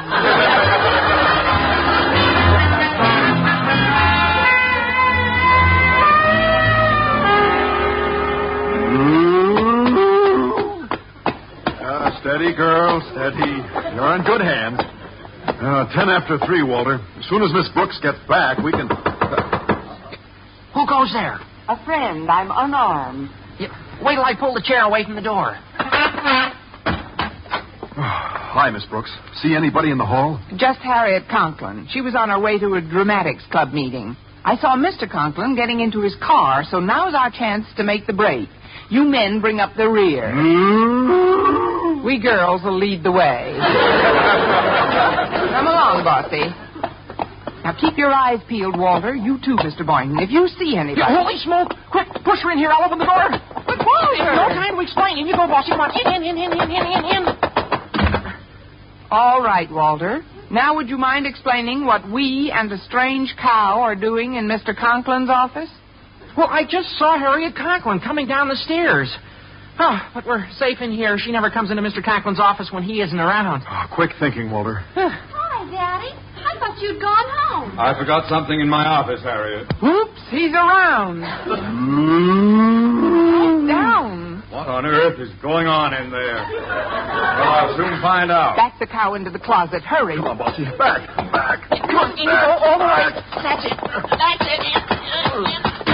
Oh, now she'll only stay quiet until Mr. Conklin... Moon over Miami. Oh, hello, Mr. Conklin. Miss Brooks, Boynton, Denton, what are you doing here? Well, sir, we were just... Moon of Monocura. I demand to know what you are doing in my office. Well, sir, we were just...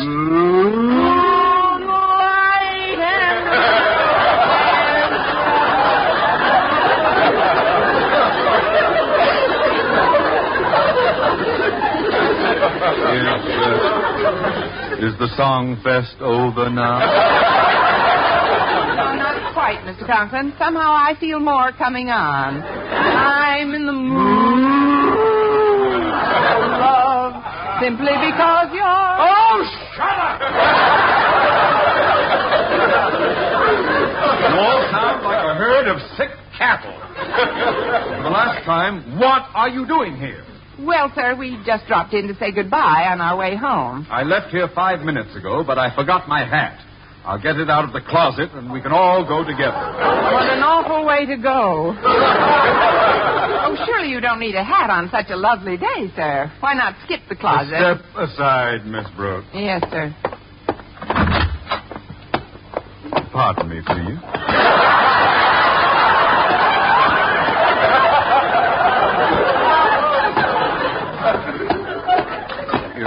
Take it easy. Take it easy. I just want to get my hat. Seems to be on the floor. I can just reach it. I've got it now.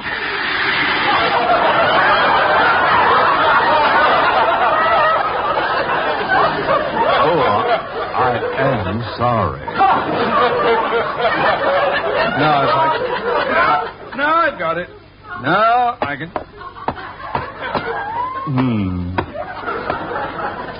Pardon me again, please.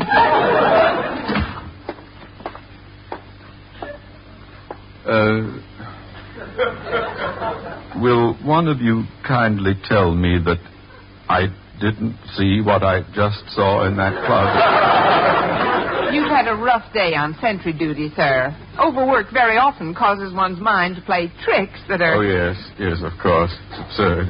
I'm convinced the whole thing was a mirage, notwithstanding the indisputable fact that my hat here, as you can plainly see, is half filled with cream. Just to reassure myself, however, I'd like to take another look in the closet. This time you will follow me, Miss Brooks.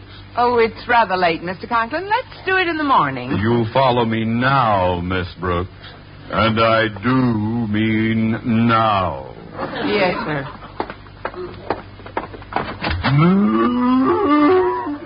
Holy cow! And you do mean cow.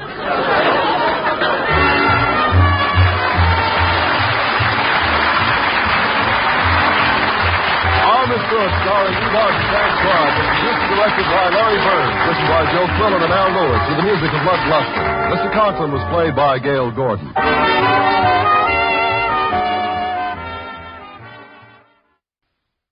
All right, you were just listening to Our Miss Brooks, and I thought the test was over when I got to the end of the test and answered the last question on the test, and then Mondo handed me the second packet of test papers. Mondo, how many packets are we going through?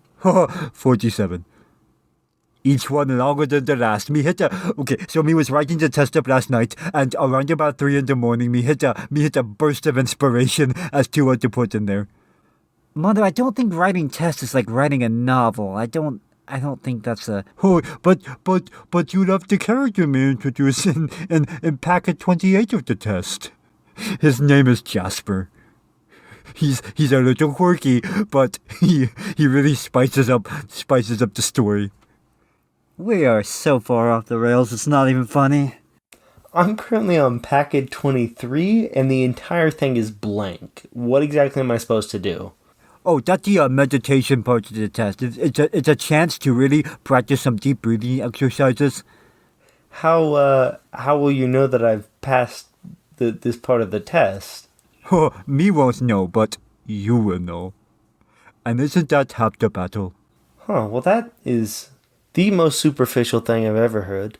Our final show today is Milton Berle, who's doing a salute to education. And I hope you enjoy it. McLean, you gonna start meditating there? I've already started, my friend. Your Texaco dealer, the best friend your car ever had, presents the Milton Berle Show.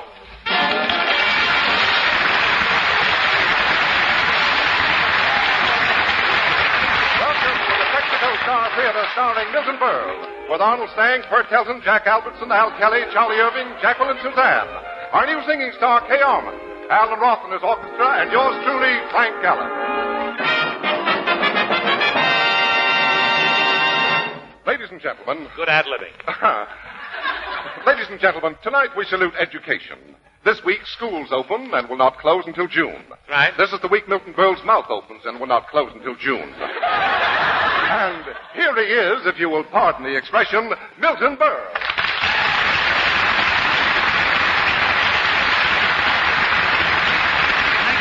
Thank you. Take down the applause signs. Thank you. And good evening, ladies and gentlemen. Gee, it's great to be back on the air, especially for my wonderful new sponsor, Texaco. I'm really getting ahead. I really mean that. Last year I was on for cigarettes. This year I'm on for gasoline. Who knows? Next year may be for money.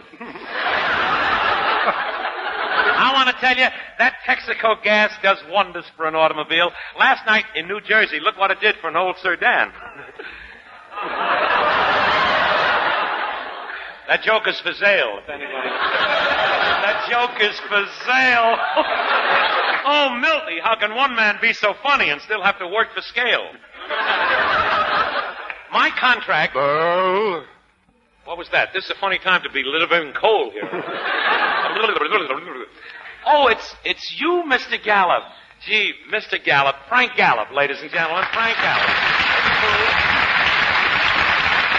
Gee, Mr. Gallup, you big symphony commentator, back on the program with Milton Berle. Revolting, isn't it?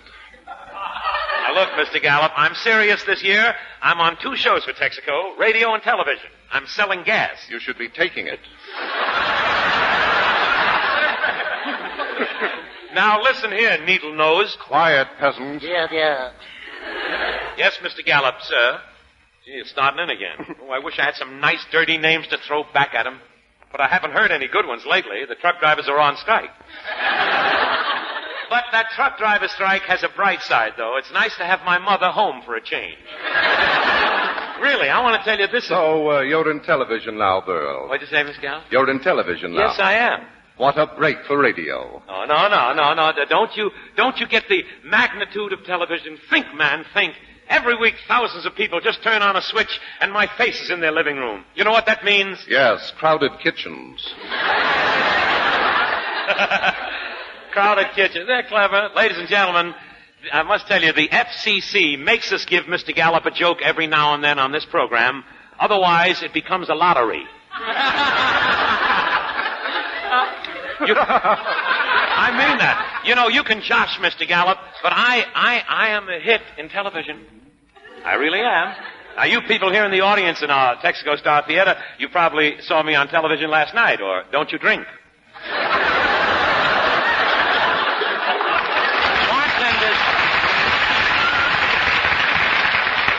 Bartenders are really crazy about me. You see, when other television programs are on, nobody drinks. They just watch. But when I'm on the screen, all you can hear guys saying, quick, another drink. I can still see them. Give me another drink.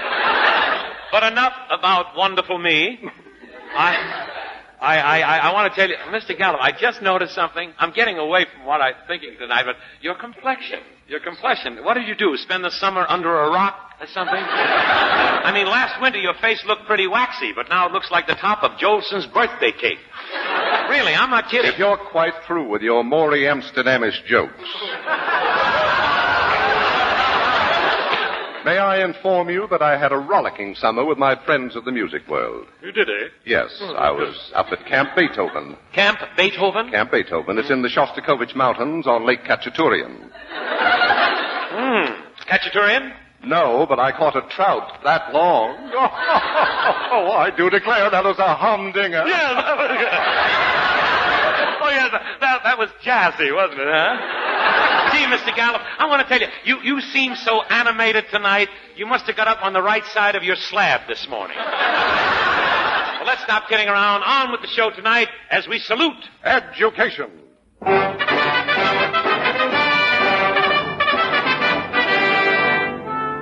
Education. Today, students are turning away from education. Universities have failed in teaching them the one thing that will provide them a home, comfort, and financial security. And that one thing is... the name of the mystery tune.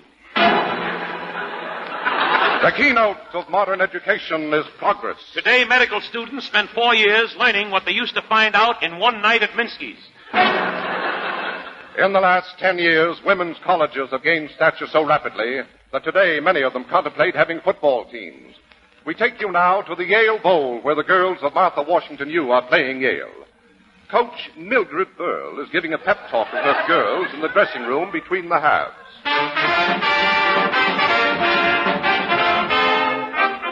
Girls! Now tighten your foundations. We've got to pull ourselves together. Of all the sloppy football playing, when Yale goes into a huddle, I don't want all you girls in there with them. Remember our agreement? One at a time. Now, Edna. Yes, Coach? Edna, may I tell you that was a wonderful tackle you made on the opening play of the game. Oh, yo. The way you leaped at that Yale man, you threw your arms around his neck and pulled him down. Thanks, Coach. But you could let him up before the half ended. You could let him up before the half ended. Oh, that's clever. And, Agnes, this half, carry your lipstick and let's smear them. Get it? Yes, Coach. And Susie, you'll just have to stop holding up the game every time your mascara runs. You understand? Yes, Coach. Susie? What, Coach? Nothing. Now, Edna, on the first play, I want you to run around Mabel's End. No, stop. I'm sorry, make it Sally. Shorter trip.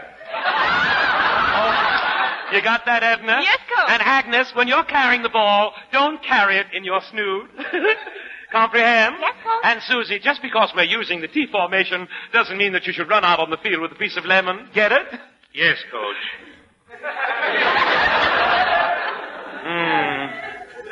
All right, girls, now remember our big play. Oh, Edna. Yes, Coach. You're taking their right guard to the left. And Agnes? Yes, Coach? You're taking their fullback to the right. And Susie? Yes, Coach. You're taking me to the dance tonight. All right, girls, get out there and scratch their eyes out, girls. Scratch their eyes out.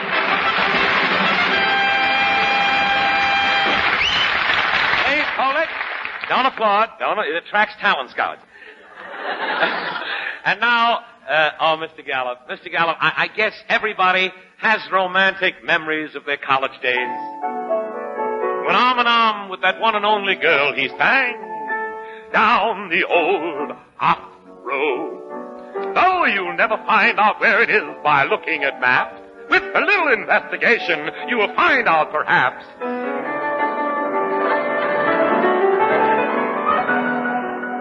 Thank you, Levant. Cynthia. Cynthia, precious memories of Cynthia. I'll never forget you on the old ox road. You were the biggest ox on the road. But you were a brilliant student, Cynthia, and why not? 2 heads are better than 1. But it was your 2 heads that made you so mysterious, Cynthia. I could never tell which head had the Tony. Another joke for Zales, but it was your natural beauty that drew to you, Cynthia. You never used any makeup at all, just a little mustache wax. Beautiful, Cynthia. You had a face like $1 million, $1 million, all green and wrinkled. All green and wrinkled. Not clever, but intelligent. How you looked, Cynthia, that night at the senior prom. Somehow no one could wear a dress the way you did, with your legs through the sleeves. And Cynthia, those quaint gloves you wore to that dance. So sentimental of you to wear the same gloves you wore the night you fought Gus Lesnovich. And then, Cynthia, came that horrible scene. The scene that we had a little quarrel and I took back my fraternity pin. Honestly, Cynthia, I didn't know it was holding up your overalls. And that's when the draft got you. But I'll keep traveling down the old ox road.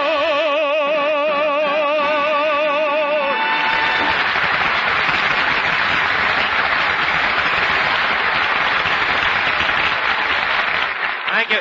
Oh, some singing, eh, Mr. Gallup? You know, Texaco is a great bet. I mean, they're missing a great bet. That's what I was about to say. Here I am on their radio show, their television show, and why can't they, put me on their Metropolitan Opera program? Well, Berle, you are talented. You have a grand voice. Go on, what are you waiting for? Lightning to strike me. Clever. You can easily be replaced. I can get Norman Brokenshire here. Oh, yeah, I haven't a voice, eh? Well, I have an operatic voice. Okay, Alan, music. I want you to listen to me. I'm good at opera. I can sing it well. Poor Texaco, they ought to know that I'm the guy who can really ring the bell on their opera show. What Texaco I'd sell, would I be swell? They ought to hear me yell. Ooh! What Skyway power, Sky Cheap gasoline puts in your car, la la la la. And for the smoothest ride that you have ever seen, Marfax Spectacular. It's longer lasting stuff, it sticks, it's tough. Your riding's never rough. Well, wait a minute, wait. Oh, wait, Mr. Gallup. Oh, Mr. Gallup, wait. I still must toil for Haviland oil. The oil that's sure to clean and lubricate. Sure, my name's Milton Berle. So shout Magnifico. Yes, when you go.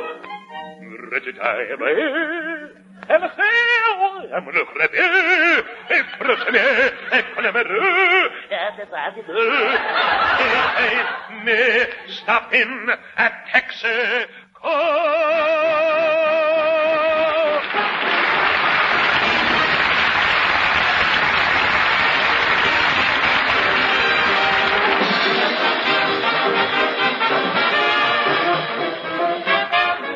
That was You Call Everybody. Played by Alan Roth and his Texaco Troubadours, and he's got a great band. Alan, you really have? Band sounds like 22 policemen. Never on beat. I'm kidding. Well, it's time now for our Texaco Forum, where you in the audience can come up and ask questions on our subject tonight. So on with the show as we present... Education Forum tonight. Education Forum tonight. The question: is Milton Berle more on the order of a scholar, more on the order of a student, or just a moron? Nothing. Thank you, Mr. Gallup, and may all your commercials be little ones. All right, let's start with questions from the audience. We'll begin with this gentleman in the second row holding his draft notice in one hand and puncturing his eardrums with the other. Step right up, sir, and tell us, what can we do for you, sir? Mr. Berle, my firm has sent me here to thank you. With you back on the air, we're opening up 2 new factories and increasing our production 800%. Well, gee, thanks. Your firm makes radios? No, Airwick. Screw that man's cat barn and lead him out into an open window. Next question. All right, this young man with the turtleneck stepping up to the microphone. Young man, what is your name? My name is Bing Crosby. Bing Crosby? Yeah, but that ain't my real name. Oh, it isn't, huh? No? No, I just took the name recently when it became popular. Just recently, I see. And what was your name before that? Jessica Dragonette. All right, Jessica. You're going to ask a question? Have you a question, please? Yeah, I got a question. Well, please, tell us. Why is there overcrowding in our state universities? Well, State universities founded on a principle of free education. Well, that's... Free education, that's the bulwark of a democratic system. True, but a democratic system that is being stifled by nearsighted economy. I personally... Economy that's the lowest since 1885. 1885, a year of ignorance and bleak despair. I ask why? Why? Yeah, why? Why? Because we place the value of the dollar over the value of brains. Which brings me to another question. Oh, please, now, please. Stop it. We haven't got the time. Will you please rephrase your question? The whole question is just the essence. Just the essence. Okay. Where could I wash my hands?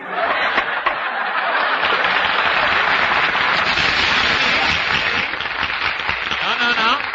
Now, please, we must be brief. Let's call on a lady now. All right, this lady in the aisle, burning leaves. What is your name, madam? Tallulah Feeney, I'm a homemaker. I see. And you have a question concerning education? Yeah, how can I convince my husband with his memory it's just no use for him to go to school? Your husband has a very bad memory? Bad? The only thing his head can retain is rainwater. It's cup-shaped on top. Is your husband still going to school? Yeah, on that GI Bill. It's getting embarrassing. Why? He's the only veteran in college wearing a Confederate uniform.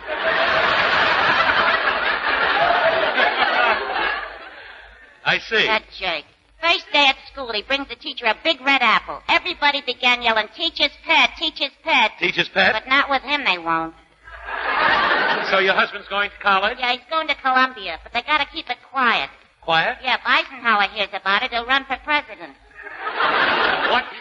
What courses has your husband been taking? He's tried everything. Once he took up cooking. Cooking? At our last friend party, he made the punch. He held the ice in one hand, the lemons in the other, and stirred the punch. Oh, wait a minute, but if he held the ice in one hand and the lemons in the other, how could he stir the punch? He's still got feet, ain't he? With his feet? Or how did the punch come out? Not bad. Had a real sock in it.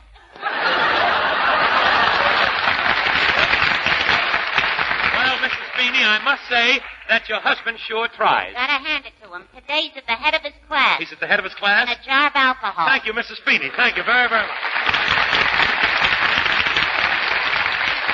Ladies and gentlemen, to continue, no forum on education would be complete without an expert in the field. So tonight we are very fortunate having with us one of America's foremost educators. It is my pleasure to present that eminent scholar, Dr. Wadsworth J. Finster. Ladies and gentlemen, Dr. Finster. Thank you. Dr. Finster, we have several letters from parents asking questions. Would you answer them? Gladly. All right, thank you. Now, here's the first letter. A mother in Des Moines writes that her son has nightmares, and could you suggest something for him to read before going to bed? I heartily suggest the book Little Salamoyik Naval Bleach on the Boimland of a Fleet which is over the Clyde. Little Salamoyik Naval Fleet gets lost in the dark schmauman on the Clyde of a Tweed. She sees suddenly in front of him coming a train. She begins to scream, "Help me on the train! Don't leave me on the sword! I am the one that has lost you for slave! Please, God!" It'll scare his pants off. Now, another letter. A worried parent in Jackson Heights writes, how can I make school more interesting for my daughter? What a coincidence. You know, just the other day, a man came into my office and said, Dr. Finster, my little child likes to grab a steak with a stiffenly better coffee. His little child wants to grab a steak with a stiffenly better coffee. Who doesn't? I said to him, now listen here, you snip. Don't go back with that part of a traces. After all, any man who has his own cause must always be at prize. Because you are the one that pays. That's why I have it planned. And would you believe it? Today that man can eat anything. Thank you, Dr. Finster. Thank you very much. Thank you. Now, here's our new singing star, Kay Armand, to sing. Love somebody, yes I do. Love somebody, yes I do. Love somebody, yes I do. I love somebody, but it won't say who. Big and strong, bold and gay, he's not very far away. I would marry him today. Who he is, I will not say. I love somebody, yes I do. Love somebody, yes I do. Love somebody, yes I do. I love somebody, but I won't say who. Big and strong, bold and gay, he's not very far away. I would marry him today. Who he is, I will not say. Love somebody, yes I do. Love somebody, yes I do. Love somebody, yes I do. I love somebody. I love somebody, but I won't say who.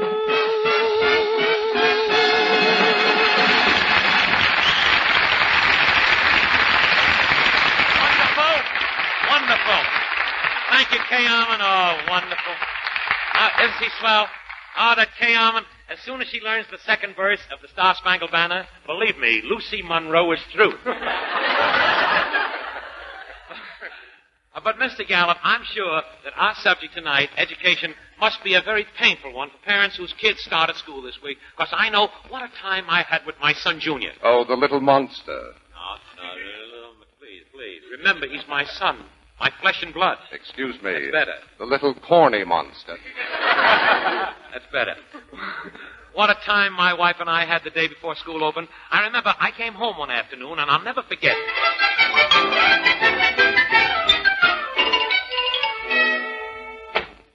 Hello, darling. Oh, Milton. Oh, darling, tell me, darling, what is it? It's Junior. He doesn't want to go back to school. Oh, he doesn't, eh? I'll see to that. 6 years he spent in the 5th grade, now he wants to quit. Just when he's about to set a record. Let me handle this. Here he comes. Hiya, Mom. Hiya, Pop. What a day I had at the psychiatrist. He wants to exhibit me at a convention. Naturally. Hey, Pop, do I have to keep going to him? I'm getting couch happy. Now, quiet. Junior, listen to Daddy. Now, listen to me. When school opens tomorrow, you're going to be there. You're kidding. Junior, you are going back to school. Okay, stand back. Here it comes. No, Junior, please, don't. Oh, come on, Junior, no. Junior, take it easy. Junior, please, Junior, stop it. Linda! Oh, brother, and Eddie Cantor wants a son. Junior, you're going to go back to school even if I have to... Oh, no, that's our neighbors, Sam Harrison and his wife, Martha. Come in. Hi, Milty. We heard someone crying, so I said, Milty must be telling jokes again. Isn't that just what I said, Martha? Yes.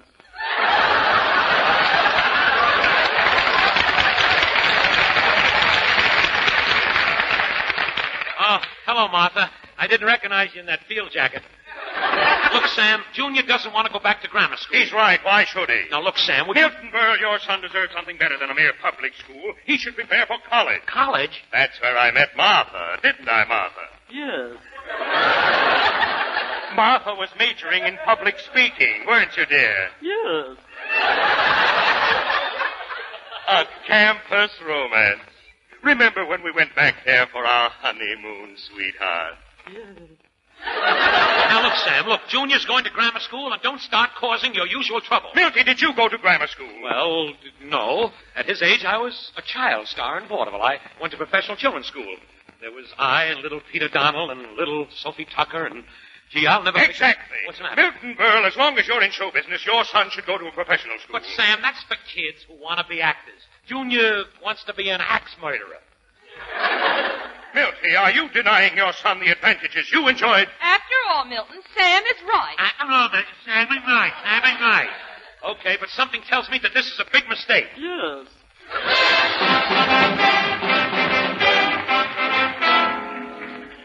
Darling, are you sure Junior wrote that he's coming home today? Yes, he's been away to that professional school for 2 months. I wonder if he... Oh, look, there he is, getting out of a cab. No, look. Look how he's dressed. He's wearing a straw hat and carrying a bamboo cane. Come in.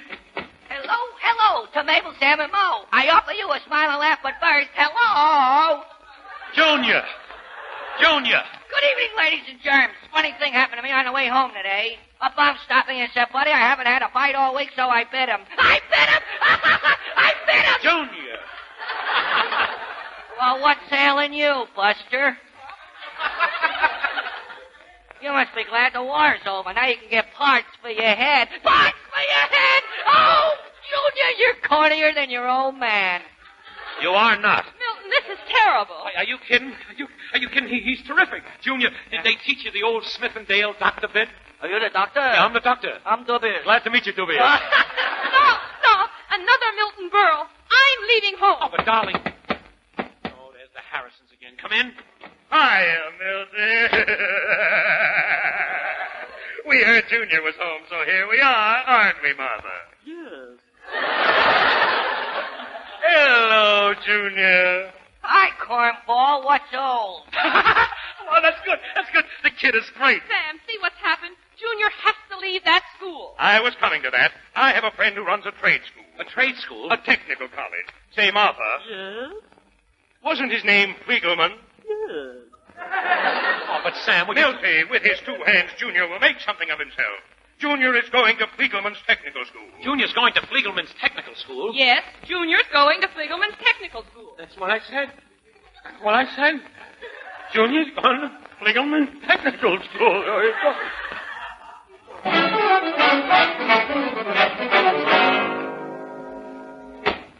Hello, dear. Milton, Junior's back from trade school. He is? Junior's back. Where is he? He was down in the basement. Oh, here he comes. Oh, I'm a rambler at Fliegelman's taking a heck of an engineer. Junior, what were you doing? Junior, what were you doing down in the basement? Well, you remember the trouble we had with the heater last winter? Yes, that's right. Well, I fixed it, that's all. Oh, you did? Oh, that's wonderful. Gosh, Junior, Daddy is very, very proud of you.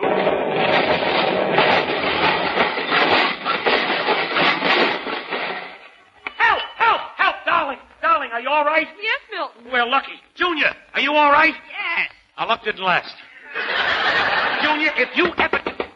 Hello, is everybody all right? Yes, Sam. Gee, your water boiler came sailing right through our house. Another inch and it would have killed me. Wouldn't it, Martha? Yes. Sam, don't blame Martha. You were the cause of all this. Me? Yes, you. Milty, Junior needs discipline. You're sending him to a military academy. He'll come back here quiet, reserved, respectful. Our Junior? Yes. He goes. This I have to see.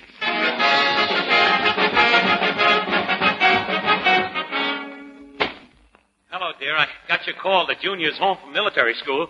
Is he respectful? Where is he? He's in his room. In his room? What was that? He's doing his homework. Junior! Sergeant Berle of the B Squad of the Mount Kisco Lancers reporting. Junior, Quiet, you. Now look, sad sack. Stand up straight. Suck in your stomach, throw out your chest. Get on the Hey, look, Eisenhower, you're home now. Home? Yes, you're home. My home is with my men in no man's land. Say, any place you can find an apartment these days. Now, look, Junior. Quiet! Yes, sir. Now you. Yes, sir. Is chow ready? Yes, sir. Just as you ordered, sir. Beans. Are we having beans? Quiet! Yeah. The dish for you in the hallway. In the hallway? Can't I have dinner with you, sir? Me eat with a civilian? Take that. Junior, not with the sword. Please, ow! Wait till I get that Sam Harris. Junior, not with the point. Ow! Stop! Junior! Milty, look, I just got a letter. A letter? Junior's been accepted to that school you wrote to. Good. He passed the requirements with flying colors. That's wonderful, Junior. Get out of that uniform. We finally got you into the school that you belong. What school? The reform school, that's what school. The reform school. Thank you. I'll be back just as soon as Mr. Gallup tells you all about the best friend your car ever had. He means, of course, your neighborhood Texaco dealer, who has everything you need to keep your car at its best. Texaco Sky Chief and Fire Chief gasolines, new and improved Havoline motor oil, longer-lasting Marfac chassis lubrication. Just look for the sign of the big red star and green T on every national highway and many a byway from coast to coast. You'll never take more than 1 life. You were fighting the last man. Oh, wait, he is the last man. Okay, when we fight into me something, get away. Okay, hey, we will see you at the Hey, folks, welcome back. Don't mind that commotion there. Turns out Mondo did not actually work for the Department of Education. He was merely a crazy person who had broken in and wanted to subject us to the test he'd written. That was the local police department running around after him. I'm really disappointed in myself on this one. We kind of fell for that one hard, didn't we? In our defense, it wasn't too long ago that Slick Willie was making book whiskey in our closet, so things aren't exactly normal around here. So knowing that we had to take a standardized test to get a GED written by a crazy man was not exactly the most on the bright side unusual thing that's ever happened in this building. On the bright side, our landlord did agree to make him the security for the building, so he starts that job next week after he gets cleared of all those fraud charges. Yeah, so it's part of his rehabilitation. Yeah, so it's been an interesting day around here. We're gonna sign off. My brain's tired. That's it for today, folks. Thanks for listening. Man, I had a hard time focusing on that test. Sydney's cheese is still lingering around here.